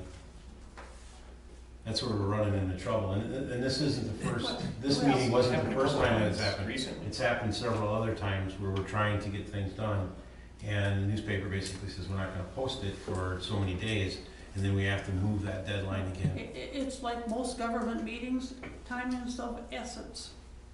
And you gotta have your ducks all in a row. so is there one consistent place where this stuff will be posted?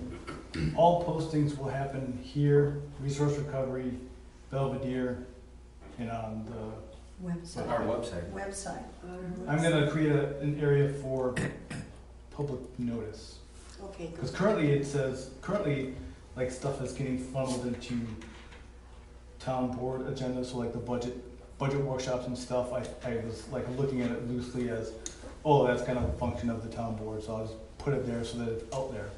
But I'm gonna make a section for public notice, so that people can, like, click on that, like, so currently, so ideally, there will be, like a mailing list that you can sign up for public notice to just get a shout out to you right when it's, so, like, if this ordinance gets passed tonight, that's now public notice then, so that would get shot out saying, here's this new public notice that was adopted at the meeting. So, yeah, my intent is to make the information easier to access and quicker to access, because I was the one that, one of my complaints was, I don't wanna drive out here every day to see if there's a meeting. Yeah. I want to, why not just send me when there's a meeting, like, tell me, like, give it to me on demand.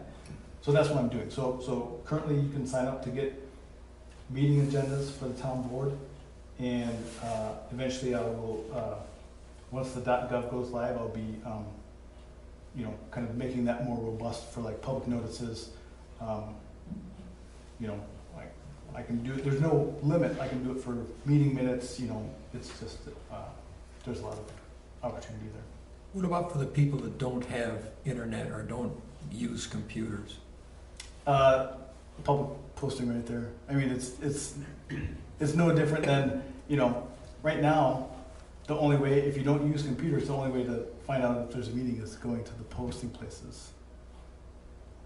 Well, the stuff that would have been in the newspaper would have been available to the people that don't have that. But you gotta put it in. And how do we know that you're gonna put it in?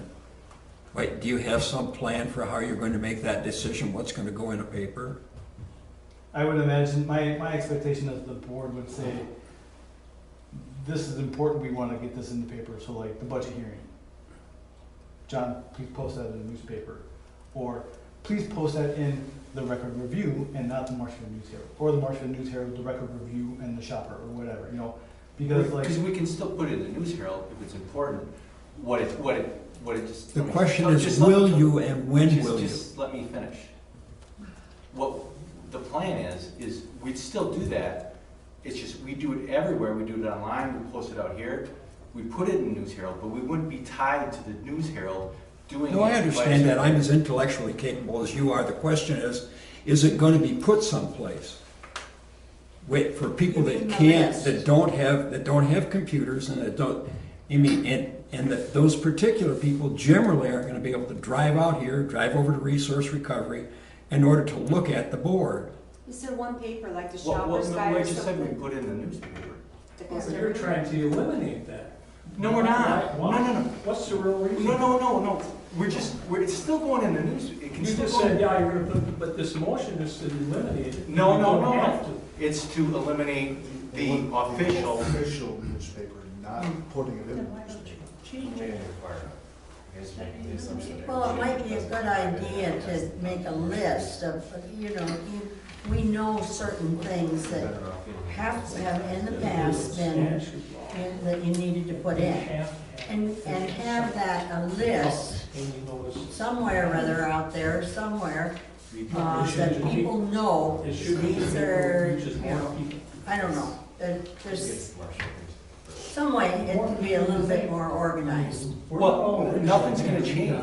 It's just gonna eliminate if we need a 14-day notice, it can still get a 14-day notice. At the News Herald, it might be a 13-day notice. But we're still meeting the 14-day And we're not requirement. gonna be penalized because it was a day late, that's the point, okay. got That's it. the entire That's, reasoning for this whole conversation. yeah, got it. Yes. I have a question. Has the Belvedere been open? I know when I was on the board, trying to post up there, half the time you go up there and they're closed, so you have to tape it on the glass and hope that the wind didn't blow it away. I have a new box. I put up a new box, or I didn't, but I took it up to be at the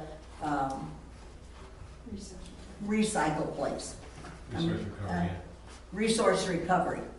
So they have theirs now outside, so I have a key. By the way, Dorothy. Because casino's always open. Huh? Yeah, Resource recovery was always open, but Belvedere is the one that, I know, I bought two of the posting boxes, but it's a matter of getting Dale to get it up, and it will be outside, so that we can get it just like we can at Resource Recovery. And out here.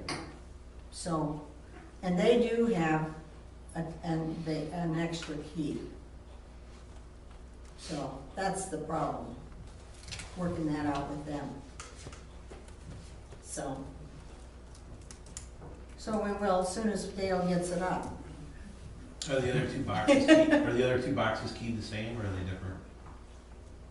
I don't know, I didn't take it out of the box, they're the same exact thing, so whatever the keys are that go with the box are in the box with the thing. So they just have to take it apart and put it up. Because I know Dorothy then's gonna need a key, and then the fire department will need a key too, when they finally go into operation. Well, there's an extra key up there right now, and I haven't had an extra one made. Okay. We'll just, Yeah, so we can get yeah, it made, yeah. give you a chance. Yeah, it's a screwy little key, I think we're gonna have to go to the guy that I can't get a hold of.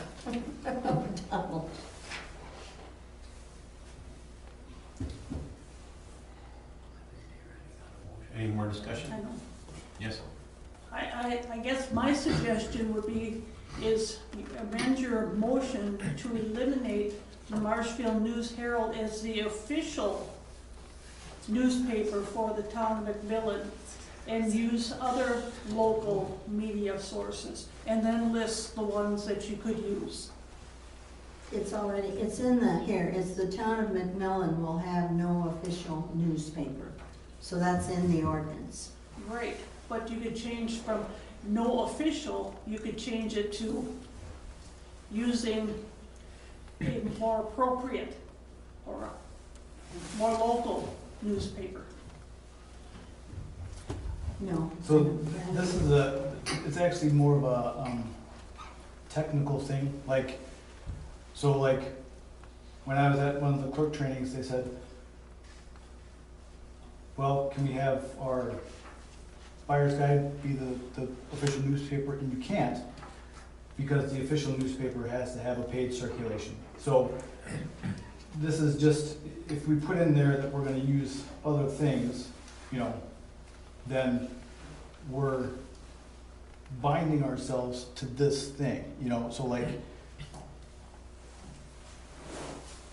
again, this isn't saying that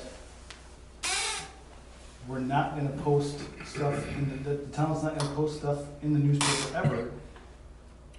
And Maybe you should just add, however, may be posted in something, because it's so blunt. but this is the only issue that is concerned with this ordinance is the official newspaper. Currently, it says the official newspaper is Marshall News Herald. Therefore, we're required to post whatever there. To change this to say we don't have a newspaper, then we get to post wherever we want. We can post it in the New York Times if we wanted to, because there's nothing that says we can or can't, you know, like, we can post wherever the heck we want. This is just saying that we're removing the official newspaper because we're not required to have one. The requirement to have a newspaper is if the newspaper is printed in your municipality. So we don't have a newspaper printed here, So therefore. are you going to make then another new ordinance to include the other medias then? See, I mean. I don't make any ordinances. You could eliminate the Marshfield News Herald by getting rid of the ordinance, but are you going to add an ordinance stating that All you we are will use required another is three places, three posting places, and we have that on here. So you're not guaranteeing that it's going to be any place other than the three posting places? We wanted to get it to as many people as possible. We're not doing anything here that prevents that. Yes. Would it be maybe appropriate to say we will have no designated official newspaper? That's what we're already saying. That's already official, yeah, it's there. Okay. Anybody else? We have a motion to eliminate our designated newspaper. Just approve the new And amended. approve the- Go. Okay. As stated in the motion by Dan, all those in favor say aye. Aye. Those against? Ayes have it. Plan Commission appointment. Tammy, is there anything you'd like to share with us a little bit before? If, I would like to offer my services to serve on the planning commission if the township feels that I would be of value and have the ability to offer something. My recommendation to the board is that we accept Tammy's offer to fulfill the Vacancy. vacancy preferred by Dennis. Dennis, yes, Dennis Frank, for the rest of his term. Correct, Donna? It's his term that His we're. term, she's filling in his term. Correct. I'm not sure when it, I don't have the list. Well, it would be 3 years because Dennis Frank was just, But was- normally that comes up in April May 1. or May 1st. And we're out of that sync and we'd like to, at least I would like, as chair, I'd like to get it back into the sync. sounds good. Okay. So that's a motion? Was that a motion? Yes. I will second further discussion? Since there is none, let's vote. All those in favor say aye. Aye. Those against? Congratulations. Thank you. Thank you.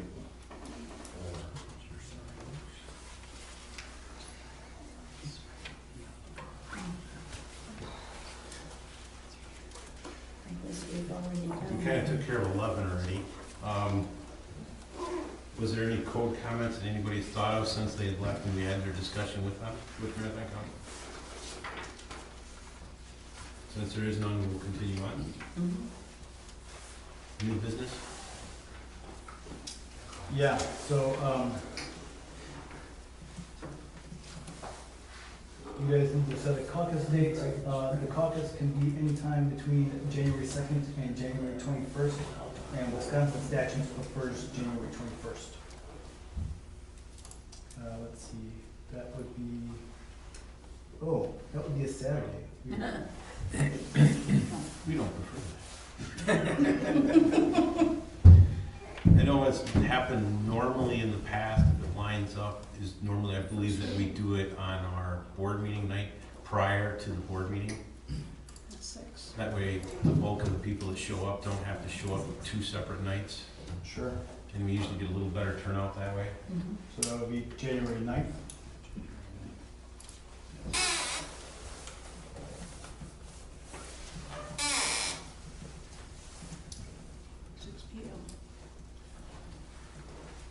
Yes, we need the time on that. 6 is usually what we do, usually the hour before. All right. So if it takes a little while, then there's time, but it's not too long when we make everybody when a normal meeting starts.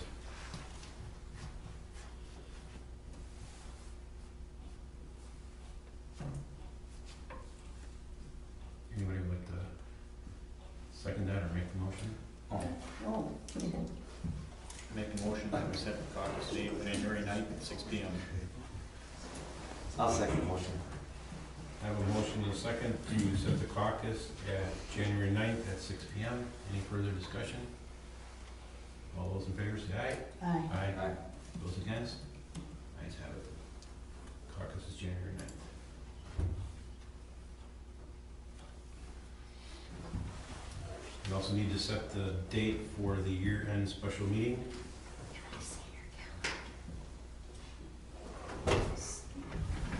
John, do you have any recommendations? Or Don, whichever?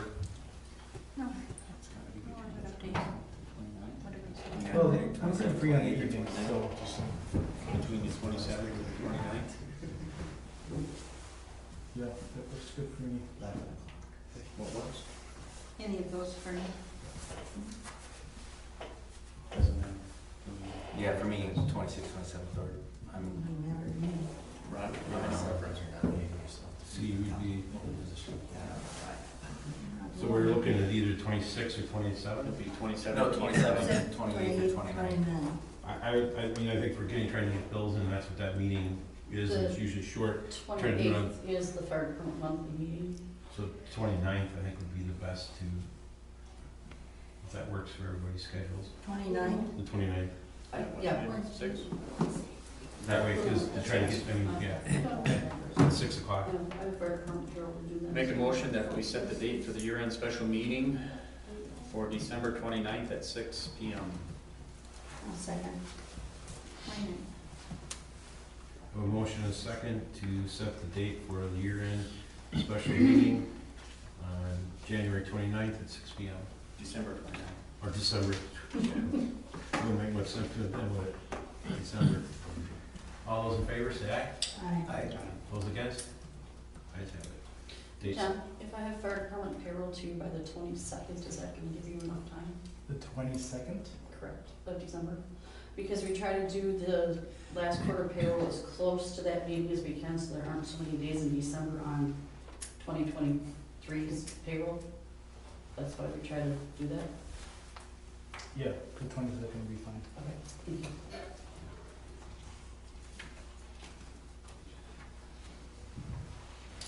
Okay, Jeff Hill, CSM. Anything you need to add to that, Dorothy, or anything you'd like to? Just, if you guys can get the paperwork filled out and lots 1 and 2, I looked at that, and I saw a lot 1 and 2, and it didn't make sense to me. I was thinking maybe he was thinking that, this is. I never try to guess what Tim Vreeland is Yeah, thinking. but I agree with that 1 and 2, because in small writing, they had the numbers of the lots they were, and they just put 1 and 2 on there, so. Did he give you any, just because of resale, he wants to make? I had to contact Jeff himself Right, and ask him what was going on, because I got nothing. And that's when he said because there was so much set aside for wetlands, he said it just made it more saleable.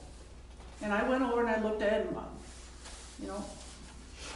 by all means. yeah, I looked at it too. yeah. Bruce, where did you get that big thing that you had? That was the original one. She has it, it's the She original has map. that, yeah. Yeah, you guys all had it too. Yeah, you should have a copy of that. Oh, I must have missed it. Yep. They're probably folded up. The ones we got were just paper, long papers. Yeah. Oh, okay. You've got to renumber it in some way, because there are fewer lots now than there were before, so however it Exactly, does so that. now there's, instead of 24, there's gonna be 23. I think there were 24 on there, if I remember right. So this one came to me weird, it came to me directly from Tim, I think normally. 24 originally. Normally they come Correct. from the county. 23. So he wanted Rod to just sign it. He told me, he says, They only are. John, Jeff is making 2 lots out of 3. It has been approved by the county.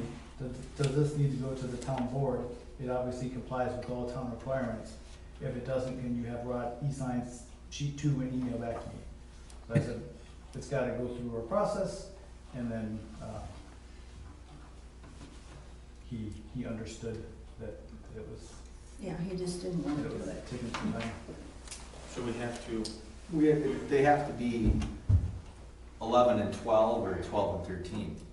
And just I not think he has to have them renumber from that point, because from that point on, the Oh, numbers are they're gonna be off. not, they're not sold There's or only gonna be anything? 23 total. But but does that create a lot more paperwork? Or does it matter? Can you have not a 12, I guess you could. or I mean a 13? That would be confusing, you're gonna end up. I agree, I would take from that point They and should just renumber renumber the it all the way system and go to starting. 23. That would be Well, my that'd be the right way to recommendation. do it,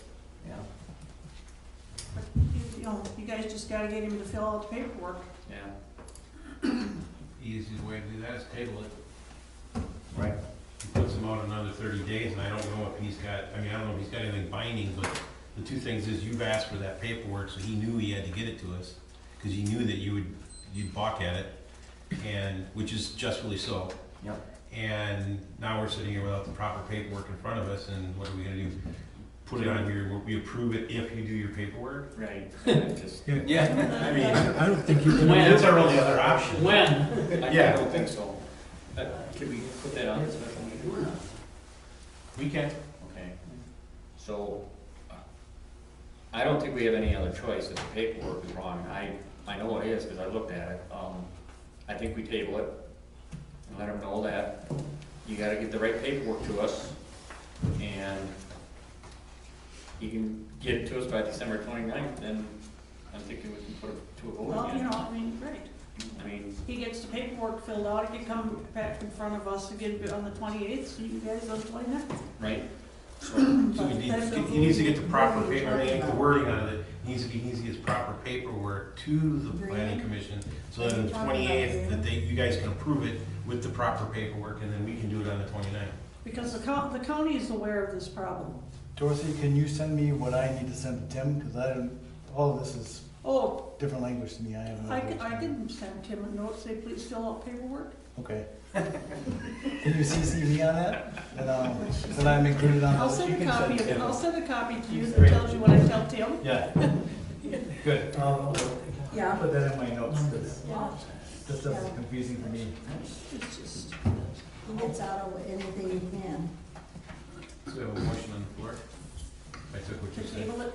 to table. Yes. Yeah, so rescind the, No, you can you just, didn't, we you need a didn't second. Do you have a motion to table this? Yes, that's what I took, Tom, we tabled, so I need a second on that. Second? I have a motion, a second to table this until he gets the proper paperwork to us. Very good. All those in favor, say aye. Aye. Those against? It's tabled. So, can we put this on the agenda for December 29th? Not until it Not comes until he to you? gets the paperwork. If Okay. he gets the paperwork to In us, time. and then you'll have time to put it on your agenda. I don't know if we will, because that'll be posted before that point, won't it? Well, it will be before that date, but he's got time between now and then. I mean, Right. oh, yes, So I he'll get it get- to us. He just has to get it to Deb, right, he has to get it to Deb and get it to John. And if we know that he has proper paperwork done, we can put it on our agenda. And if the board says that they don't like it, if the plan commission says they don't like it yet, we don't have to act upon it, it's just on our agenda. So it should work out. Okay.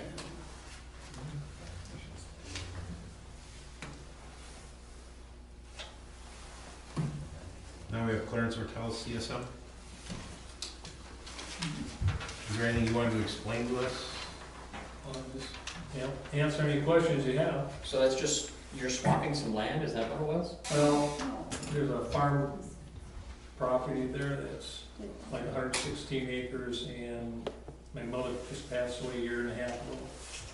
And us 7 siblings want to give that 2-acre parcel with farmhouse to my brother Tim. And there's gonna be he's already talked about an easement here. If you look at, you can see it, he's got the arrows on the thing, the driveway easement. I remember now, I wasn't Yeah, remembering. yeah. Was there any particular reason that you're going with an easement instead of just bringing it out to the road? Well, the old road back in 30s, 40s, used to be a square cut road. He came south, turned east, was a 90, and then it also turned 90 to south to Marshfield. Okay, And that corner got changed, the 2 curves came about, and that little piece of corner used to be owned by a Manigal. So that when they put that new road in, there's an area of the driveway that goes in off of E up to the farmhouse there, that it's actually Manigal's property. A little short little piece, okay, that I already got an easement for that. okay. So that easement's existing and it's been in for No, quite a while? there never has been an easement until just recently. Okay, so you're basically just using the driveway then? It's been that way as long as I can. Okay. Grew up, yeah. Right. And the plan commission gives a nod to this one? Make the recommendation that we accept Clarence Ortels, CSM. A second.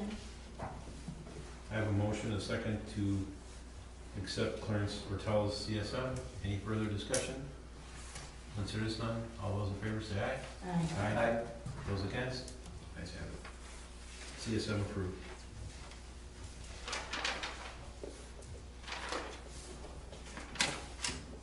Board appointment.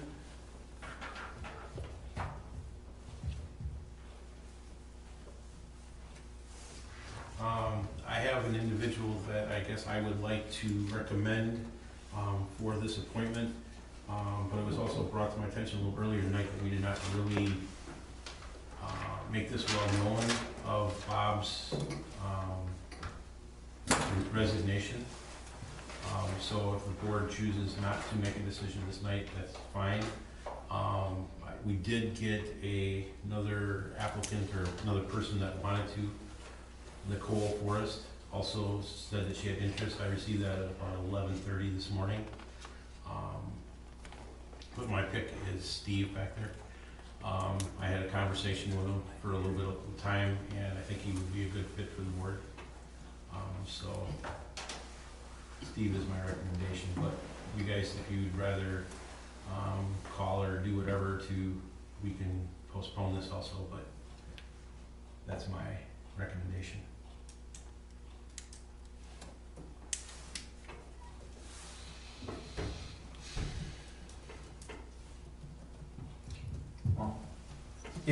If you're going to appoint somebody, they're gonna have to be reelected come this next April or Right. whatever. Your position- Nicole has experience in this job. Does the other person have experience? That's me here, Steve Mikulski. Yeah. There was just an offer made? or Yeah, there's no, an no, the question is simple. Do you have experience in what the board does? Nicole was on the board, she has experience, and she's done. I mean, whoever takes this position is gonna be finished come April. They're gonna have to be reelected. Mhm.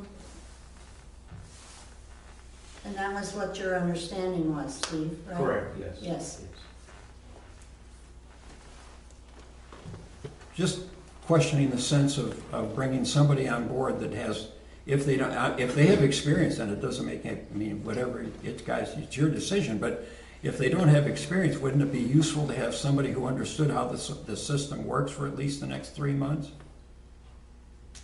Or, don't know, going out on a limb. I don't know if you do or do not have experience, but you could also look at it too. He could be coming in and maybe he does want to run in April. Just as maybe Nicole does too. Well, Nicole ran for the position before. And where is she? Sorry? No, she didn't, no. She couldn't make it today. Oh, she couldn't make it. Her husband is in Texas and she's got 3 kids. She's Oh, got okay. to stay. Okay. She's my neighbor. Well, Yeah, it's- no, I was just.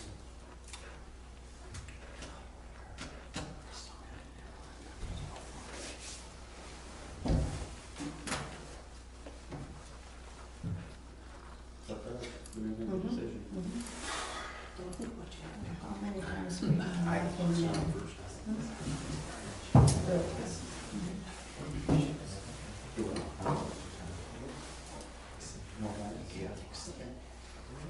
I'd be that way too, just because the resignation came out tonight.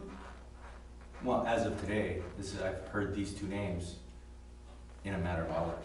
Yeah. I can't vote either way. I'm good. I think exactly.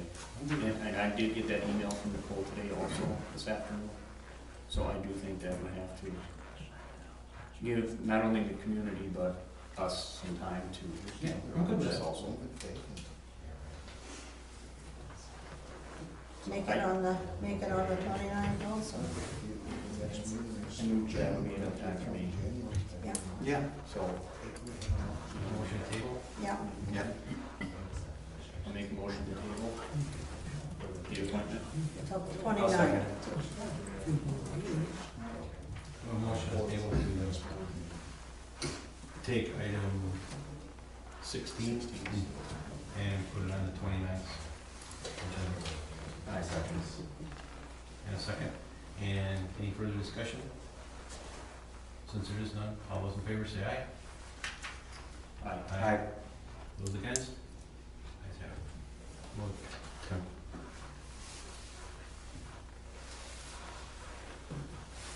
It's postponed.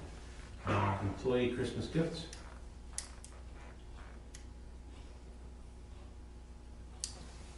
Haven't we always in the past given Christmas gifts? But I Yes. don't know, I haven't Or it's been usually around for bonuses, 2, it's 3 close. years. It's usually a bonus, not really a gift, but, and I believe that we have, I do not know, remember what the dollar values are. In 2021,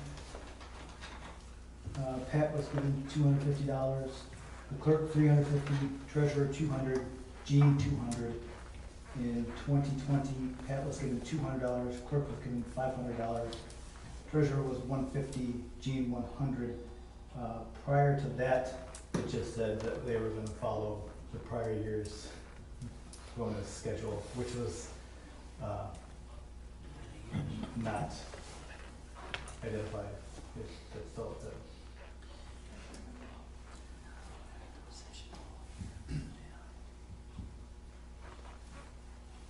I make a motion that we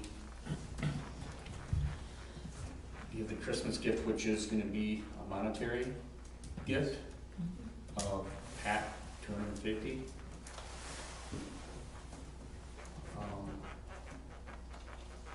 There was 4 of them, what were the 4 listed? It was Pat, the Clerk. Clerk, treasurer, and Jean. Okay. Just follow the 2021, 250 for Pat, 350 for the clerk, 200 for the treasurer, and then Jean has not been here this year, so that one would be omitted. Has he been here at all this year?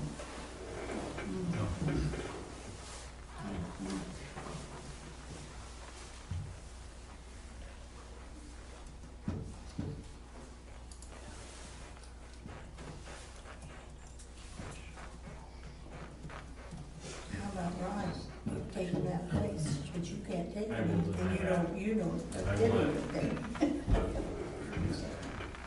Second. Oh, A motion now and a let's second. discuss. Now we can discuss. My question is, should Pat's go up a little bit?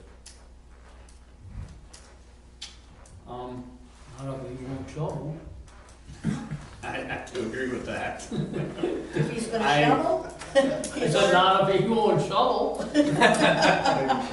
did he get last year? Was it 250? $250. Yeah, okay. So And the year before that was 200. 200, right.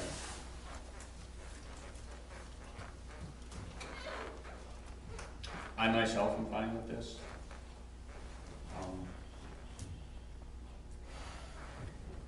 I guess partially what I'm looking at, maybe I'm looking at this wrong, but I'm looking at the time of the year, or the amount of the year that we're looking at, that these people have been in their places, Mhm. or do you look forward to the next year? Mhm. I mean, it depends upon how you work your time. Yeah. Pat's had the full year in. Yep. John has started us partway through the year. 6 months. But he was also given a, Mhm. Well, I'm not saying that they're not. okay, and that's what swayed my decision on doing with that. And I thought about the time period, but I also looked at what they stepped into also. I'm not looking at reducing, So- I'm just looking at one that maybe should be. Yeah, so that's totally up to you guys. I'm fine with where we're at. And the reason I'm saying this is Pat did just get a raise, so He did get a raise, yes, he did. Mhm. So. So I think we should, Okay. Just discussion. Yep. okay, So a motion and second to pay Pat $250 for his bonus, clerk $350, treasurer $200. 350? Yes. That's what it was. I wrote. And the treasurer $200. And we're gonna omit Gene because he hasn't worked for us this last year. Correct. All those in favor say aye. Aye. Aye. Those against? That'll be their bonuses for this year. Fire department election of officers.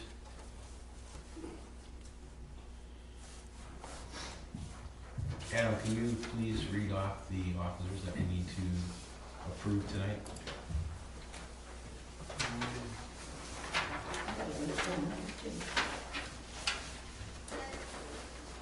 We have Lori as chief, Pat as captain, Alicia Bauer as lieutenant, and Kayla Harrison as secretary.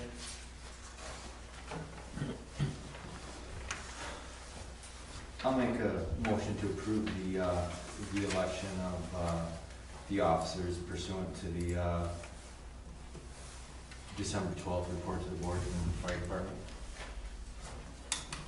I'll second that. I have a motion and a second. Is there any further discussion?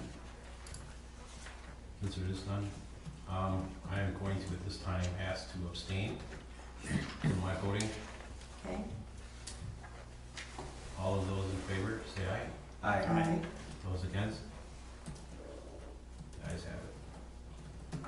Congratulations, your officers. Thank you. Approval of the 2023 budget.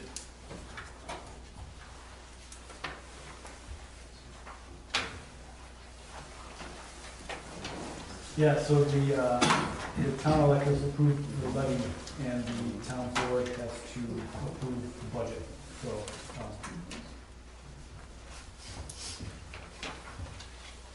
I would be fine with something like motion to approve the budget as presented during the budget hearing or something like that. I do think, I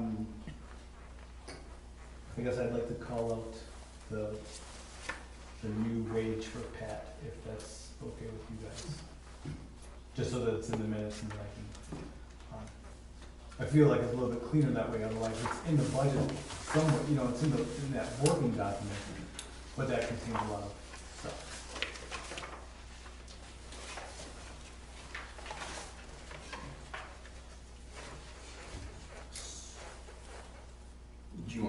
So what you wanna say with the, So something like motion to approve, the town budget as presented during the budget hearing, which included Pat's pay raise being increased to $22 an hour? Yes. I'll make a motion to approve the Town of McMillan 2023 budget as put forth in the budget workshop and budget meeting, and as approved at the electors meeting, and then also that Pat's wages has been moved to $22 an hour. What was he making before?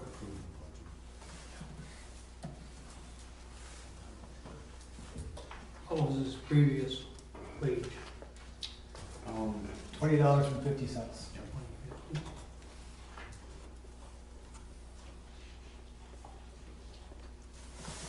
Did you second? No, I have a second. Okay. I have a motion, a second. Any further discussion on that? Since there is none, all those in favor say aye. Aye. Those against? Budget passes. Budget approved, I should say. I guess at this time, as our last agenda item, I would like to thank Adam for his service, and hopefully he will continue serving us in our community. So, Thank you, Adam. Congratulations, Lori. anything else from the board for the better of the group? Okay, meeting adjourned.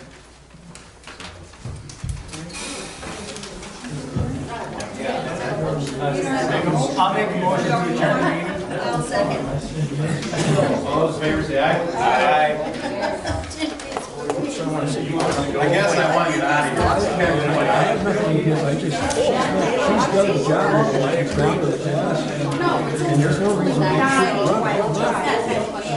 should run. Oh, clock record, wrong, okay. One of those things that that's just, some things get lost in the brain, not real happy about it. I'm just a willing participant. Certainly, I'm there. Well, maybe you'd like to know what goes on, how everything works. I wanted to do that too. I came closest the first time I ran. Okay, Carolyn. The 14th. No, I wasn't taking shots at it. Well, my little blog is right. We did it. We don't know.